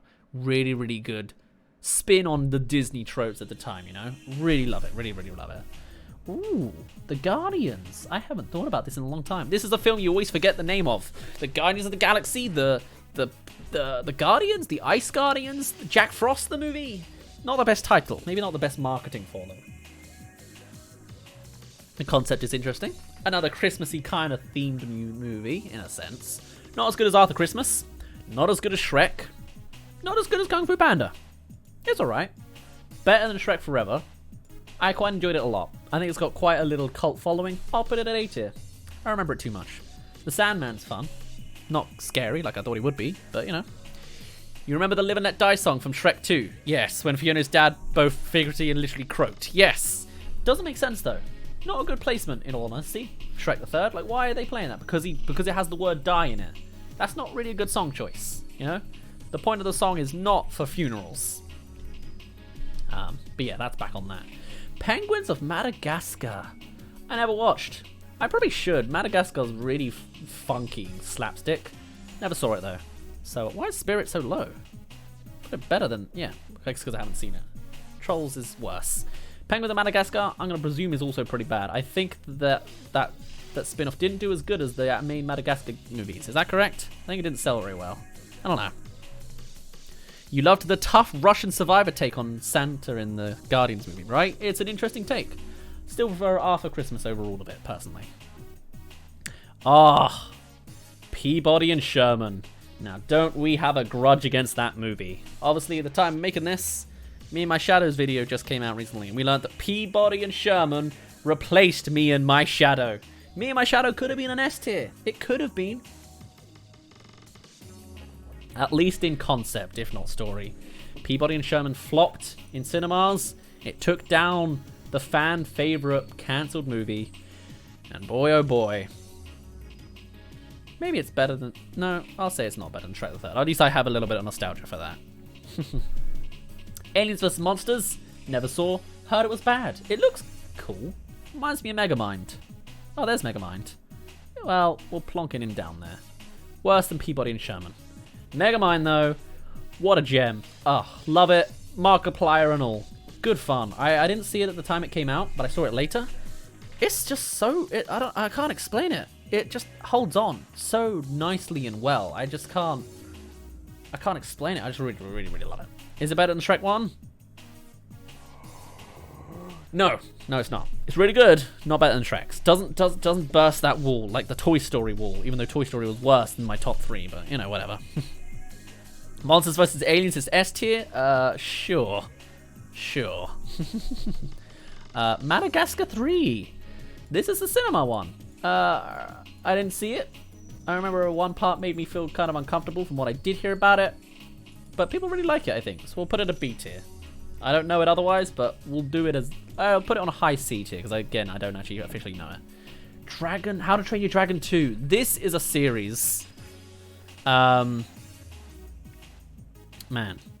This is a series I could really get behind. I watched How to Train Your Dragon 1 in cinemas. It was the first 3D movie I watched. I remember him running through the door with fire coming through. Oh, really, really good. Never watched the sequel for the longest time until my girlfriend introduced me to it. She keeps popping up in these stories, apparently. She's a big, big fan of How to Train Your Dragon. She really loves the sequel, really hyped it up, and I enjoyed it. I don't think I enjoy it as much as the first, but it's still damn good, I think, on that front. We'll talk more about How to Train Your Dragon in a bit, but that alone, the way that the character ages up is also fantastic. I literally feel like that character. I've gone through all his phases now at this point, it feels like. Except the part where he's got like a peg leg. Not quite that bit, but oh well. Whatever the hell this is, I've seen in trailers before. Home. I don't think it did very well. I don't think it's very good. Let's keep it down here, shall we? That's enough for us. The Croods. I never saw, I'll be honest, but I think it did quite well. People quite liked it. It's better than Madagascar? Probably not. Probably people liked it more, less than Madagascar. But I mean, saw the trailer for the sequel. Looked interesting enough. Yeah, I haven't got much else to say about it. Oh, okay. This style I really, really like of DreamWorks and Sony. Captain Underpants and I assume the Peanut movie's in here. Did they make the same thing? It's not. Interesting. Did someone else make the Peanuts movie? Either way, I really love that style. Never watched it though, but I'm gonna assume pretty fun. Not as but they're kind of merging. People don't seem to shout Captain Underpants' praises though, so I'll say it's below Croods out of guess. But people say S tier, easy S, really. I would have thought it's good. Let's put it better than Madagascar 3. But I haven't seen it, so I'm gonna have to mash it down on C. If I haven't seen it, it has to go on C. A? It's an A. Wow. Okay. I'll add Captain Underpants to Gotta See It at some time. Have people seen the Peanuts movie? Because it's the same kind of style there. Is that good? I remember seeing the original cartoon as a kid and didn't really get into it. Found the girl who keeps lifting up the ball against, what's his name, Charlie or something? I really didn't like her, and I was like, ugh. Yes, it's good. Alright, that's good at least. Man, I really busted my throat early on.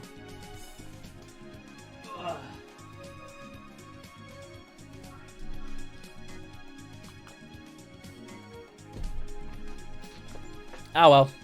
Seems like not people have a lot of opinions on Peanuts movie, so well, it's not here anyway. Even the tier list guy forgot about it. Boss Baby. Oh boy. The sequel's coming out in July. Look forward to that. This movie is quite the crowd pleaser. It was interesting, some of the directions they took things. Really not a fan of that fart joke that they put in that montage. Like, why would you do that? At the same time, I'd say it's inventive. It's in the lowest tier, but I'll put it better than Shrek the Third. Is that a big offense against Shrek the Third? Maybe. Maybe it is, but yeah, I'll keep it low because of what it did to the industry. Illumination's way worse than that, but what can you do? Madagascar 2, I think people really, really like. I haven't seen it. We'll put it at C tier. Again, How to Train Your Dragon, I've seen.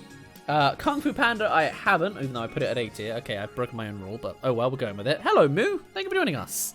And Madagascar series, I also haven't seen. I'm bad at DreamWorks, just not onto it. I don't know why. I have seen number 1 though. We'll put it at a high A tier. It doesn't blow my mind like it does other people. Megamind does, Shrek does, Madagascar doesn't. Hello, Moo. Tell us your opinions on these upcoming DreamWorks films we're coming up to. It might be worth you guys getting ahead a little bit and deciding opinions for like later ones to be heard when I reach you. Maybe because you were on a bit of delay, but it's up to you. How to Train Your Dragon 1. I've already mentioned it before. I've seen it for the first time in cinemas as my first 3D movie. Really, really like it. Really, really do. I'll put it at S tier. Even if it is the first one and the sequels maybe get better, it's got a soft spot in my heart. You know, I just love the way it all comes about. I really, really like it. Yeah. Megamind is what happens when you let 600 IQ producers take control of the script. Yeah, it's good. It's a nice way of how it plays with the superhero thing. I love that you can see Megamind jitter around when he goes slow motion, as we find out later on. Like, you can see that. That's so cool. I don't know. It's just soft spot in my heart for that. B movie. Where else am I gonna put it? Of course I'm gonna put it in the B tier. It's very, very quotable. I would watch the sequel. I'm so upset that YouTube took down all the copyrights of speeding up the entire movie. That sucks. That's the worst thing about the B movie. Is it better than Madagascar 2? Sure. It gives us a lot of enjoyment. This industry is about entertainment, and B movie keeps me very entertained, you know? B for B, absolutely. Absolutely. How to Train Your Dragon 1 is a classic. You really enjoy it and like the relationship between the characters and just like the characters. Yeah, absolutely. I love how it all comes about. I love the world. I love the dragons. I love all of it. It really comes together nicely at the end of the day. How to Train Hotel Trans. How to Train Your Dragon. They just merge in my mind, apparently. How to Train Your Dragon. Really, really good. Right, final line. Let's get through this. This is... that's How to Train Your Dragon 3. My girlfriend's a big fan of How to Train Your Dragon. We have a How to Train Your Dragon 3 poster in the background. You might have seen it in the past. I really like the How to Train Your Dragon series. We haven't seen How to Train Your Dragon 3. God, I keep saying the wrong one. I'm so sorry. We should. We've heard it's really, really good. We've heard it's really emotional. My girlfriend's avoiding it because it's emotional. After, you know, because obviously number 2 is all about the dad. Number 3 is, I think, all about the mum. And, like, there's a love interest for the dragon, because of course there is. We will see it one day. But we will get to it one day. Perfect grades. I wouldn't be surprised if this is, like, the best. But I'm going to put it... You know what, damn it. No, I'm going to break my rules. Put it at 8 here. I haven't seen it yet. In fact, damn it. Put it better than all of them. Yeah, we'll go with it. We'll go with it. We're going with it. I'm pretty sure it's good. We'll watch it one day. It'll be really good. Over the Hedge, I have a soft spot for. I played the video game. Loved it as a kid. Loved the movie as a kid. I had a real bad empathy scare about the final zapping of the bear and the exterminator and the owner with the big zappy, painful thing. Not a fan of that, but I really enjoyed the movie. Shouldn't, because it's kind of crappy, turns out. Better than Shrek the Third, though. We'll put it at B. We don't need to talk about it much more. I preferred Hoodwinked, even though it has the same copy trope about this with having a rabid squirrel that goes over the top with speed. But I liked Hoodwinked better, even though it's not at all DreamWorks and this is its own independent Weinstein Company production. But hey, we don't have Weinstein Company as a tier list, so I have to mention it here. Shark Tale. I watched this when it came out. Apparently I was really on the DreamWorks bandwagon. My mum really wanted to show me another Finding Nemo. I don't remember it much. I remember there's a car wash scene. The guy's pressured by a gang. And the whole film looks gross. It's like algae sea instead of beautiful ocean like Finding Nemo. It's ugly. It's really ugly. We'll put it at a... Oh, I don't know. I don't know where we'd put it. It's worse than Trolls. Worse than Penguins. Worse than Boss Baby? No. High D. Put it on a... Better than Boss Baby. That's about it. Yeah, sounds about right to me. Sinbad. Oh, never seen it. But I've heard it's really, really good. My girlfriend really, really likes it, apparently. We'll watch it one day. Better than all the rest, sure. Abominable is... Abominable. Oh, is that the word for it? Not good. Generic. Basic. Politically controversial. Sucks. It's just too generic. Worse than Shrek. At least that's interesting. Peabody and Sherman was actually written by a good writer. Holmes, boring. Abominable at least has a little bit of emotive to it with the violin creating powers. I made a whole video on Abominable. A little bit more political because it was generic for like the Chinese audiences because it was kind of a cross between DreamWorks and a Chinese company or a Chinese branch of DreamWorks. I'm not a fan of it anyway because it's very, very generic, but also doesn't acknowledge Taiwan as a country.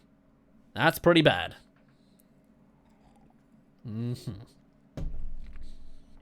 The environments were pretty though. The animation's good, but hey, that's because we're in the new, decade. It's high quality movies all the way. Ants is ugly. I didn't like Bug's Life. I ain't gonna like Ants. Better than Abominable, not better than Peabody and Sherman, presumably, because that was actually written by another author. I presume it's good in story. Ants, I'm going to pass. Trolls 2, again, haven't seen it, but it's popular. Not good as Sinbad. Yeah. Successful. Not better than Captain Underpants. Maybe better than Madagascar 3. Sure, we'll go with that. Flushed Away. Oh, this is a fan favorite for us Brits. We really like Flushed Away. But when I watched it as a kid, I did not like it. I'm in the minority of everyone I know for not liking Flushed Away. But I think people acknowledge it's a good film, generally. I remember the scene of the two villains falling into the water, and they're like, be sure to straighten your legs, it's better when you hit the water. And then this minion does and lands in the water, and then he doesn't. The main guy lands on the concrete with his legs straight, and it's like, and I'm like, ugh, ouch, no thanks. Just a little bit of slapstick. He should have just turned into a plasticine blob, considering he is a stop motion thing. Anyway, I'll put it at B tier, because I don't like it, but other people do. I'll acknowledge it's a good movie, but it's not my thing at the time. S tier, nope. Not for me. Sorry. This is me bartering for better. I may know that I'm wrong. Sorry. There's a little bit of compromise in this tier list, but this is as far as we're going. Wallace and Gromit is here. Curse of the Were-Rabbit. Oh, I don't know if people like this movie, but I certainly did. It took yonks to make one shot of Wallace's foot growing fur for the were-rabbit. Apparently it took maybe they said it took a year. I'm not sure about that, but they had to individually put on the fur on his feet. I remember that as just a random behind the scene thing. I really enjoy it. Put it in A tier. Dragons 2 should be higher. I'm gonna put that there because Wallace and Gromit is better than Guardians, not better than Dragons 2. Let's do it like that. Something like that. That'll work. Sure. That's how I see it. Cool. Chicken Run. Oh, I was afraid of this movie as a kid. It looked scary. It was about chickens getting decapitated. I ain't a fan of that personally. So I avoided it for the longest time. Looks kind of ugly. I'm sure the story's good, but I did not get into it. Let's put it at a B tier. Better than Puss in Boots? No. No. Prince of Egypt. Similar to Sinbad. Really good. I really plan to watch it someday, but I haven't. 2D animation I didn't get into as a kid. My mum didn't put it in front of me. I will watch it one day and then probably put it at S tier, knowing me.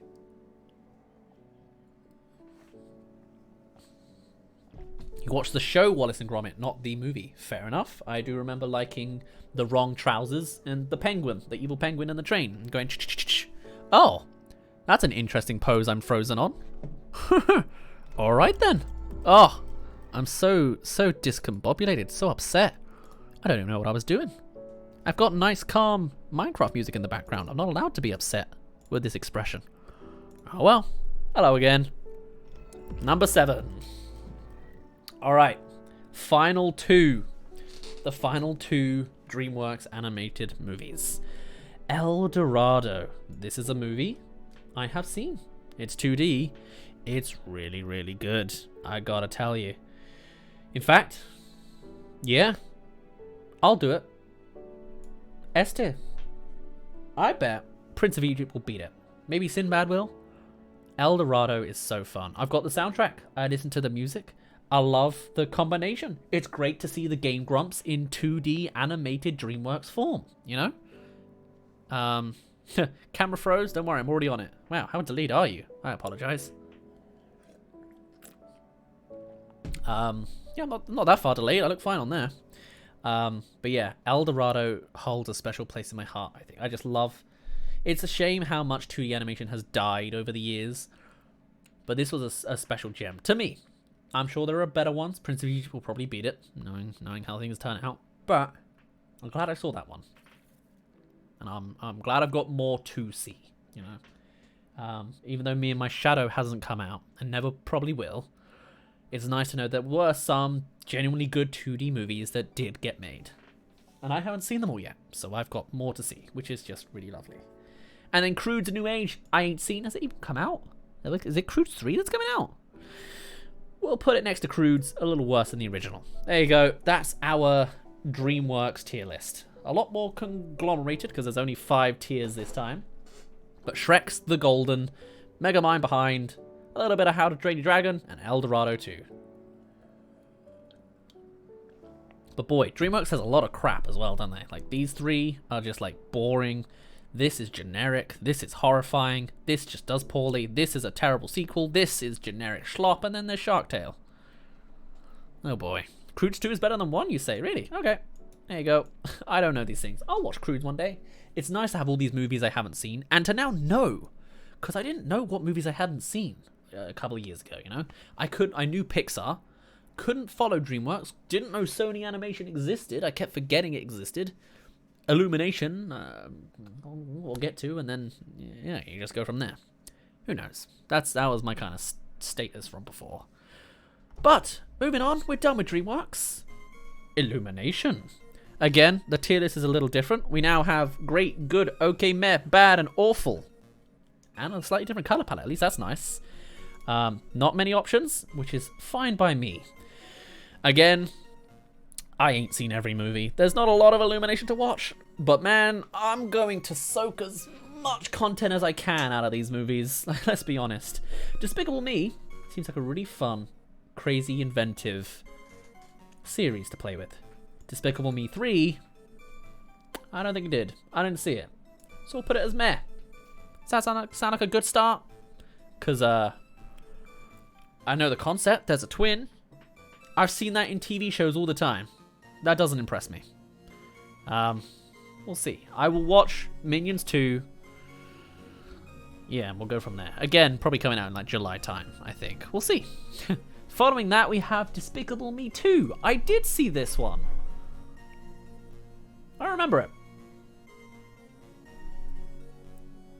I really don't remember it. Maybe I didn't see 2. We'll put it as okay. I really don't remember it. That's me being very generous. Despicable Me 1 wasn't bad, I think. I think that was actually a decent movie before they realized how limited they needed to be Illumination. Again, don't remember any specific details, just general Minion moments. I'm surprised there aren't more memes of the Minions other than Facebook memes. But I'm sure Minions 2 will give us boatloads. I so look forward to it. Ugh. Can you imagine life without the Minions? Anyway, moving on, we got The Grinch. Hey! The Grinch, I never saw. I saw the original with Jim Carrey.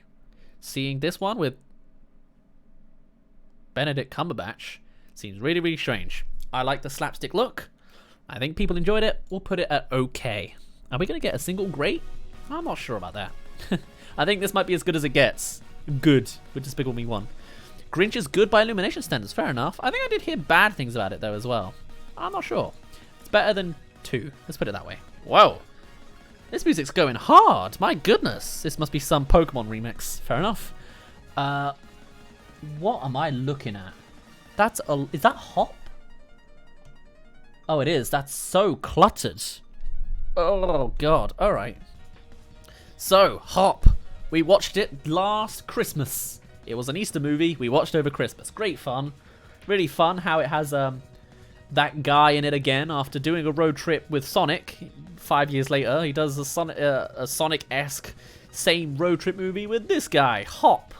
Or EB as his name is. You'll never guess what it stands for. Really, really bad writing all around, but I really enjoyed it. Pretty crappy, but like, hey, is it okay? No. No, it's not. Probably better than Despicable Me 3, maybe, I don't know, but no. Yeah. No, it's not. We'll put it at meh. It's not bad. I enjoyed it enough. There's nothing else to say about that. The Lorax I never saw, but I heard it's bad. I heard it's really boring. They didn't play it off very well at all. So let's put it as that. Bad. Bad movie. Boring. Does Dr. Seuss sad? Yeah, that's all there is to that. Minion movie. Oh, this movie was so successful. It got a lot of cinema tickets. And I remember, I watched this movie in cinemas with all my friends. We all went together to watch the Minion movie. I think we went to watch it ironically. But we were part of the problem. There was like a solid 8 or 9 of us, all in a line in the middle of the cinema screening, watching Minions. We all watched as those British guards took off their garments and swung around their hair for all the Facebook mums to go lifting their arms and waving. We were part of the problem. We did this. I did this. Either way, it's an awful film. It's just, oh my god. No. The only thing I like is the Queen in it, and the fact that it's a prequel. I've done a whole terrible video on it. I'm so sick of the Minions, personally. This is quite a sad tier list now I think about it. Oh well. What is this? Pets 2? Yeah, Pets 2. And then there's Pets 1. I didn't even remember there was a Pets 2, in all honesty. Pets, I think, has quite a high rating. They all have quite high ratings, surprisingly. That's what I remember finding when I looked at Hop. Hop's the only one that doesn't. And yet I put it as meh. Interesting. Alright. Pets 2, haven't seen. Probably not very good. Better than Lorax, but we're good at bad. Pets 1, The Secret Life of Pets. Again, Facebook mum bait, you know. Also I realized we're on Sony Animations. We're not. We're on Illumination. Illumination movies. Cool, there we go. We're not going to be here very long. We're going to burst through this, I feel like. Secret Life of Pets was the perfect Facebook mum bait. Great for the trailer. The evil rabbit bunny poops itself. We'll put it at a low bad. And then the final one. This is your fault because of you. Illumination is a multi-million company. Absolutely. Yep. I gave them my multi-million money. And ever since, they've just gone off doing their own thing. Now they've got hold of Super Mario. They've gotten hold of something so precious to me. I was so attached to my own nostalgia that now, through my ironic watching in that fateful day of 2010 or whenever this came out, 2012, now they're going to grab my nostalgic vibes and slap it back in my face. It better be good. It better be like Mario plus Rabbids. We'll see. But the final Illumination movie there is, I'm surprised we've gone through this quickly. Is there not a recent one? I guess not. No, we're waiting on the new Minion movie. Because, of course, they've got to make all the more Minion movies. Is Sing. I did this again as well last December. The song that Taron Egerton sings, you know, as Elton John, that's really, really good. When his gorilla dad is fighting him out of the jail, that's really good. Everything else, meh. Yeah, put it as a meh. There is not a single great Illumination movie.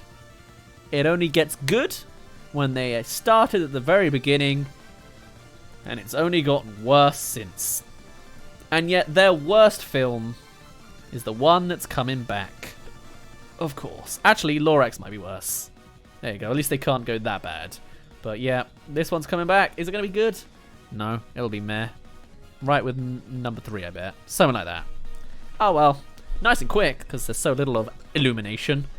That's all there is to say. I'm just... This music is going way harder than it needs to for Illumination. Like, that's kind of the point. The animation is so good. The suave, the slapstick, the all of it's fantastic. Crazy, over the top. Keeps the kids invested. But the quality, the writing, the actual care and quality put into it is like my commentary. I'm just fatigued and tired of this. Like, I don't find enjoyment in most of this. I can watch it ironically. I can get good content out of it. I can enjoy when I'm working on it. But the fact that this is the state of the movie industry is just like a it's a grind on me, you know? I think that's my stance on Illumination. So although this music's gonna go hard, the money's gonna come in, the views will be there, the Facebook moms will be cheering for more, and the kids will be eating it up. Internally, the rest of us are just done with it, you know? Could really do with something more.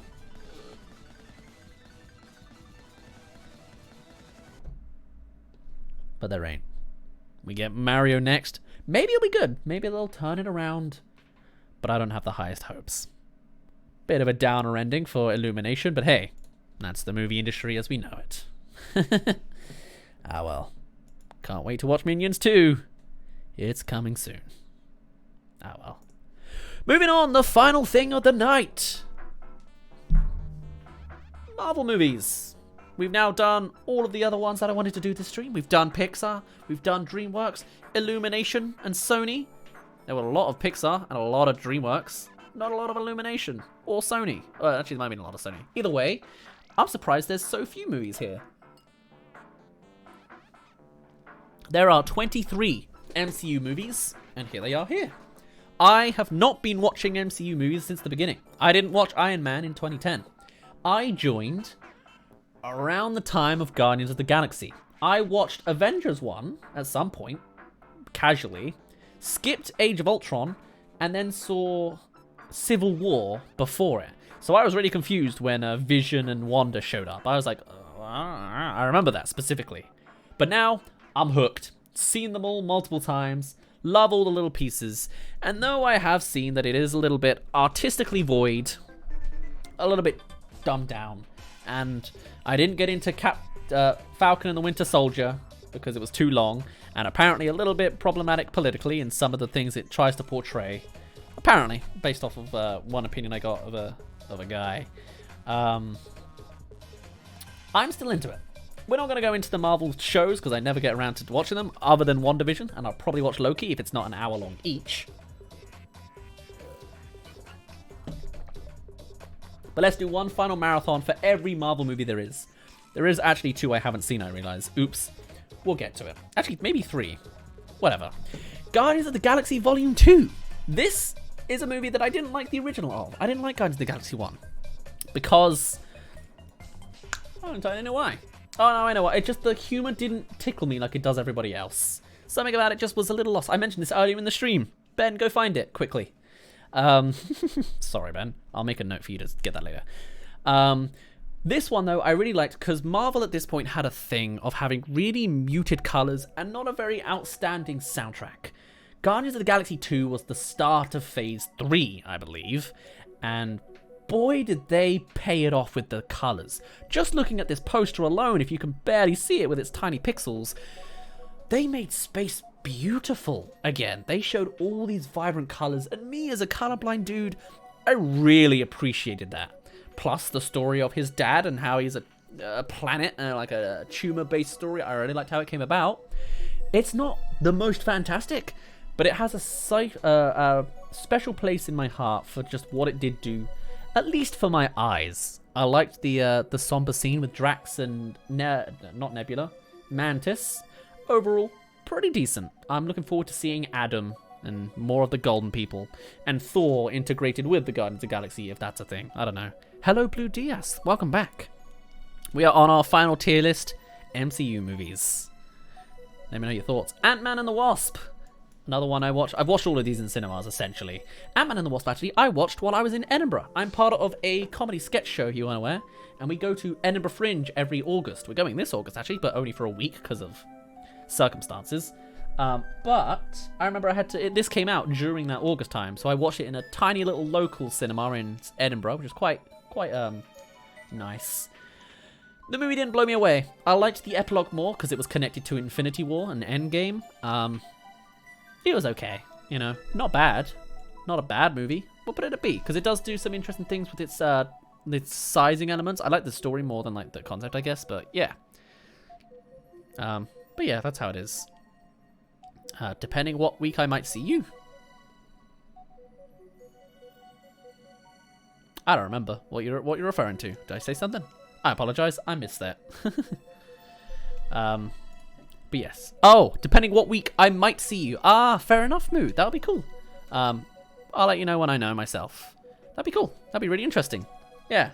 I've met a couple of fans in the past, but I've never known them more. Like, you're Moo. I know you, Moo. You know, that's pretty sweet. We'll see how it goes. We'll be around the country all sorts of times when things are clearer. Hopefully, I'm getting a vaccine soon. I'm 24. I'm a week away from it, if I'm lucky. We'll see.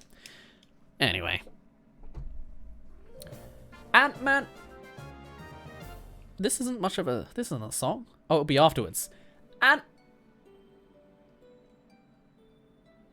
What is this? This is Rhythm Heaven, but with a new... Alright. Anyway. That threw me off. Ant-Man 1.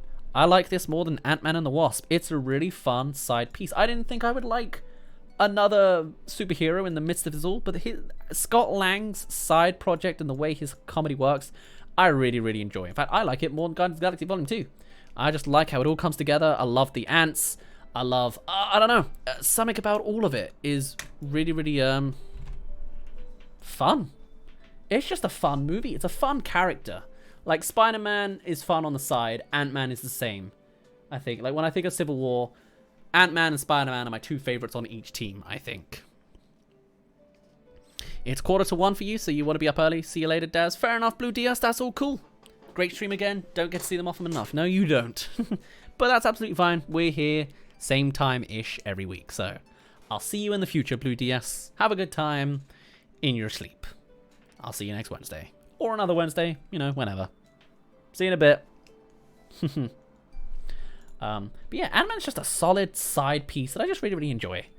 What is this one? I see the word Avengers. I can't tell which one. Age of Ultron. Alright. I didn't watch this movie in cinemas. It was before my time. But I watched it at my ex's place when she had gone to sleep. And I just watched, and she went to sleep watching this movie, and I just continued watching it for the first time. Like, whoa. I remember being really invested in the story. I really loved how it turned out. But later on, I realized it's actually kind of problematic. I was told by a friend the really problematic scene, for a start, directed by Joss Whedon, who's been under a little bit of fire lately for working on the original Justice League. The redo Justice League? It's hard to tell which way is which, but really nailing down on the Justice League cast in retakes, being like, I could ruin your career if you don't do what I say. Hey, Flash, you're going to lie down on top of Wonder Woman. That's the joke I'm adding in. Do it. In this, Joss Whedon had more control in Age of Ultron, and there's a scene where Black Widow says to Hulk, basically, you know, I can't have children. You think you're the only monster in this room. Basically saying if women can't make children, they are literally monsters. Like, that was a whole political, like, whoa, too much, my dude. You know, and I'm like, ooh, that is problematic. But, like, the vision element with the hammer, very, very good. The way, Quicksilver, meh. I think other Avengers movies have since kind of overtaken it. But it was pretty alright. We'll put it a B tier. Avengers Infinity War, S tier. Best Marvel movie. Better than Endgame. Endgame kind of fumbles the ending because it's kind of hard to put together. But Infinity War was the movie I got to have the midnight showing of. I had all of my students, friends, all at uni, finishing uni at the same time. And then right after, we all had the midnight showing, a double bill of... Oh no, that was Endgame. Infinity War, just on its own. I did a Marvel marathon, I think the weekend before as well. Just watched all the Marvel movies to get up to it. And then everyone actually reacting and freaking out throughout the whole thing was magical.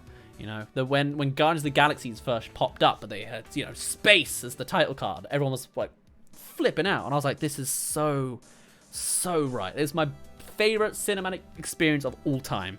Would love to get that again, but everyone's scattered around the world now, and inside their houses as well, specifically. But there you are. Now I just live vicariously through movie reactions on YouTube.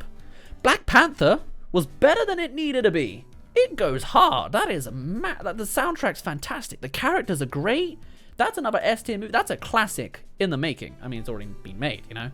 I watched it just as a side thing, being like, it can't be better than Ant-Man. Can't be better than Tom Holland Spider-Man. It was. I watched it with my my fellow film students. Good. I really, really enjoyed it. You know, I have so much soft spots for all of this. Civil War, the first one I watched, S tier, one of the best Avengers movies. If Infinity War wasn't here, having everyone collide and clash is such a good beat. It introduces Tom Holland Spider-Man, really, really good. Yeah, I keep forgetting about the politics of how, like, Captain America goes against the rules and then he's put in jail, and then it's like the continuing thing in Infinity War that I only recently found about when I rewatched the scene. But, like, the most of it, really, really good. It was just really, really good. And it was a great introduction. It invested me in the rest of it, you know? Guardians of the Galaxy and Civil War. Civil War did better than Guardians of the Galaxy, but I watched it anyway. All came together. Don't know which one came out first, but that was my opening to the MCU universe. The Marvel Cinematic Universe. So there you are. Captain America the First Avenger. Decent. It does not blow me away. Did I put this already? This is Endgame. When did I put Endgame in there? Have I been reading something wrong this whole time? Right, that's Endgame. Well, okay. We'll put it at B tier, I guess. Sure, because it did fuck the landing. Sure. Captain America, the First Avenger, pretty decent. It doesn't blow me away because it is just kind of its own period piece, but I really enjoy it. It's just everything else that follows is like, whoa. Then we have the Winter Soldier. This one is the forgettable one to me. The only thing I remember really is the elevator. So I'm sure it's great, but it doesn't hit me the same as everything else does, personally. Captain Marvel, we only saw recently. We saw this on my TV, like a couple months back. I've seen a lot of hate for it, especially how it like panders to the US military and how Captain Marvel herself's kind of cringe, apparently. But I liked the cat and the alien element of that. I love the, I want to call them Korgs. They're not Korgs. The camouflage people. I've only just been introduced to them myself, so I'm a little behind on that front. I enjoyed it, though. It doesn't blow me away like all the other ones do. But it was enjoyable. I think it was pretty decent. Yeah. I would put it at a low B. I think that's pretty good for it. Yeah. Doctor Strange, again, was one of the last ones I saw. I think I saw it last year. It is a spectacle to observe. Well, my eyes struggle with it. But really, really good. Yeah, it was nice to see like the human side of him for a little bit. It was nice to see the consequences. And how does the ending go? So yeah, he reverses time. The Dormammu repeating thing. I knew the ending before I watched the movie. I guess because it was a Skrull. That was it. Skrull is their name. Yes, thank you for that. Add that in, Ben. Yeah, I knew the ending, so it wasn't as impactful. It's pretty good. I'm more interested in Multiverse of Madness, I think, because it's going to get weirder and crazier, and I won't be spoiled by it. But I would say, pretty damn good. Better than Endgame? Yeah. Better than Ant-Man and the Wasp? Sure. Better than Captain Winter Soldier? Or First Avenger? Nah. Guardians of the Galaxy. Ugh. Everyone loves this movie a lot. It's their soft spot. It's their baby. It's funny. It's not tickled me in the same way. I can't explain why, which is really bothersome. I can appreciate it's good, though. We'll put it better than Ant-Man and the Wasp. Endgame's getting really nubbed down. It doesn't need to be that low. Do it like that. Sure. Sure. Because I really like, in Endgame at least, like the reveal of Captain being able to play Mjolnir. How that was hinted in Age of Ultron. Pretty good. Having the axes, doing the duel, using superpowers combined, like I was ranting about in the Incredibles rant earlier in the stream. Oh, really good. I really like to see that. I want to see more of Marvel characters combining their superpowers, but there you go. And then, wrapping this up to the final line, we have Iron Man 2. Didn't see it. I didn't get into Iron Man back in the day, and people told me the sequels were bad, so I kind of skipped it. So I remember which one's worse, 2 or 3. We're going to put them both in D. Sorry, because I might watch them one day. Cause one's got like Whip Guy, doesn't it? And the other's got Abandoned Elsewhere. And he's got suits around the universe. Yeah. I'm not too crazy about Iron Man. I know everyone loves Iron Man. It's like one of the main 3. But like I didn't get too involved in it personally. Iron Man original though, pretty damn good. I'm putting them quite low because they are far overpowered by the future things that come in, I think. I prefer Captain First Avenger more than I enjoy Iron Man. Iron Dude, good. Absolutely. I agree. But I don't want to put it worse than a... Man, First Avenger's not that bad. Why have I put it in C tier? Is there not a C tier movie? Let's put Marvel down here and these two up, maybe. Something like that. Ant-Man and the... Maybe Ant-Man and the Wasp can go here. Yeah, something about that. I don't know. Something's... Maybe? I'm not sure. Yeah, that looks kind of right. I don't know. Hard to piece together. Far From Home, I really didn't enjoy. I thought it was too over the top. How like he can jump out a bus, do a shbang, and jump back down. Wasn't as into that personally. I really didn't get into it. I loved Homecoming far more than Far From Home. Just the way it all turns out. So we shall put that down here. Yeah, it's not bad, just not good to me. Homecoming though, so much good. Like it's got that Civil War charm to it that I really, really enjoy. Where would I put it? Where would I put it? Better than First Avenger? Yeah, go for it. It's a low A tier. I'll give it that. It's just really fun. It's nice to see a smaller scale Marvel movie. Even though they don't do big galactic fights very often, it's nice to see your friendly neighborhood Spider-Man. Avengers Original! Oh god, there's so many films. I don't know how to mesh them together. Pretty good, meshing everything together. I'm just repeating my own words. I really enjoyed it. I watched it casually, and I've seen it later. It's just a lot of good fun. Does it blow me away?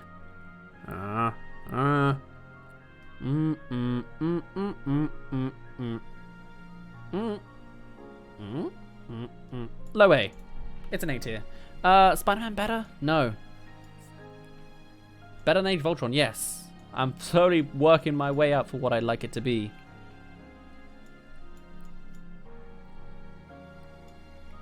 Is it S tier? No, let's put it high A. I really had to like scale it all the way up. I'm like, it's better than that, it's better than that, it's better than that.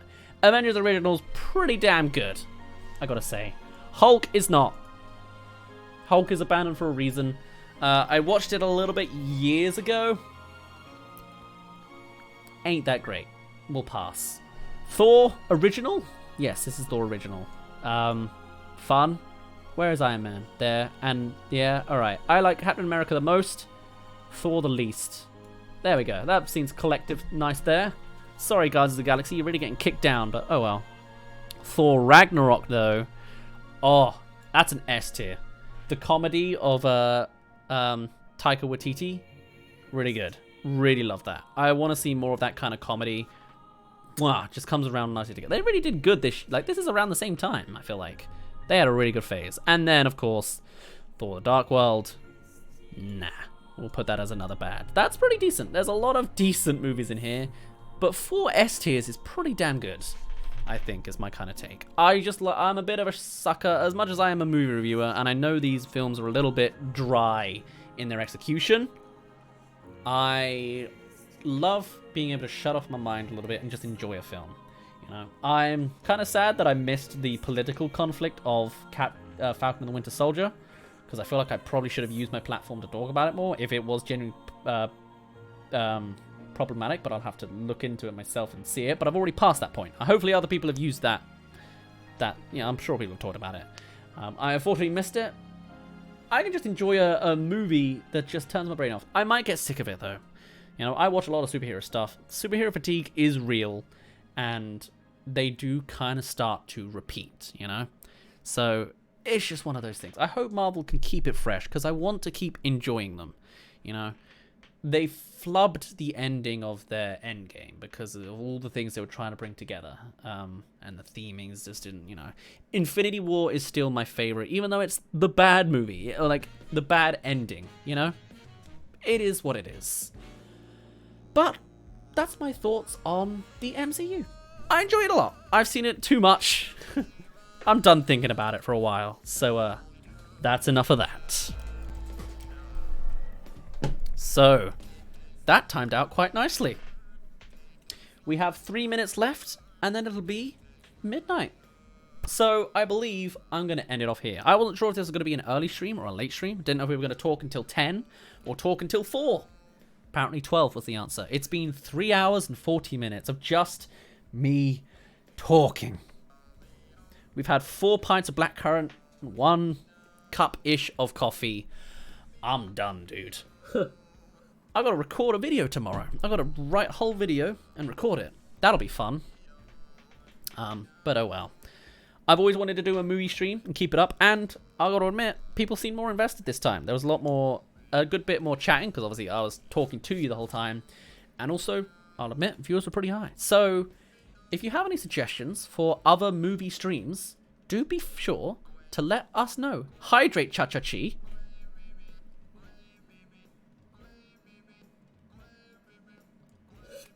That's all I can do. There's drops left. But there you go. Thank you for that.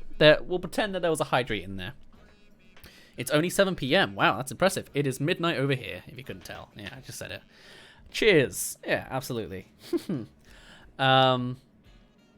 But yeah, I would love to hear other movie stream suggestions. But obviously, we've only got minutes left. You probably need more time to work it out. So feel free to pitch it down on our Discord. I don't have a page for this, so I will do it like this. Here's our old tier list again. Oops, excuse me. Here is our Discord. Go onto command Discord, and you'll be able to see all of our things. This doesn't help. I'm all cropped off weirdly, but we do have a dedicated stream discussions section where we saw like an old idea for a technical issues emote and stream announcements that are available. If you want and you have any ideas for a movie stream, because I'm definitely looking forward to it, let me know and we'll put it in here, because I would love to do more. Oops, I didn't mean to press that twice. Oh well. I would love to make more movie content. Literally the only thing that comes to mind is tier lists. So I thought instead of doing one, let's just do all of them. All back to back to back to back to back. You know? So if you have a suggestion, please do let me know. Similarly, if you're watching this on YouTube, hey, hi, how you doing? Have you got an idea for what I should do on stream, movie content-wise? I would love to hear it, because I need the ideas and content. I've been thinking of watching advert compilations. I can't, like, just watch movies.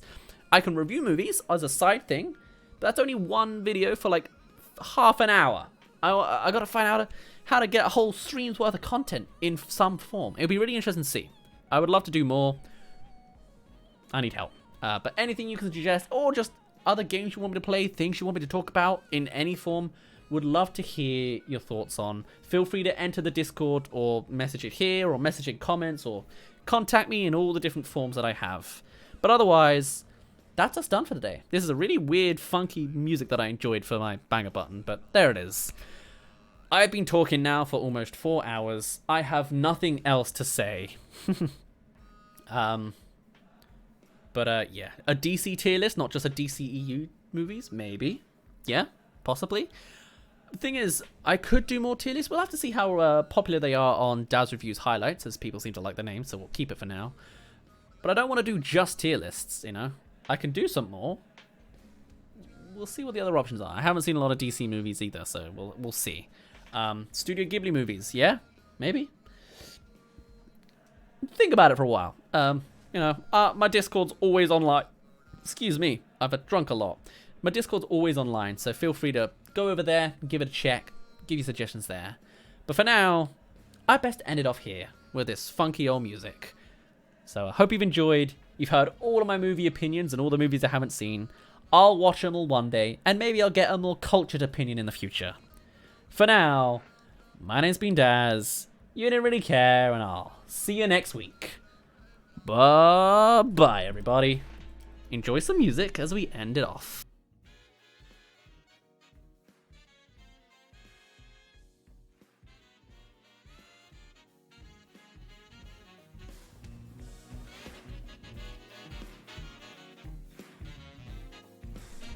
Obviously you can't see it, but I'm currently dancing my shoulders to this beat. I'm going to enjoy it till it ends.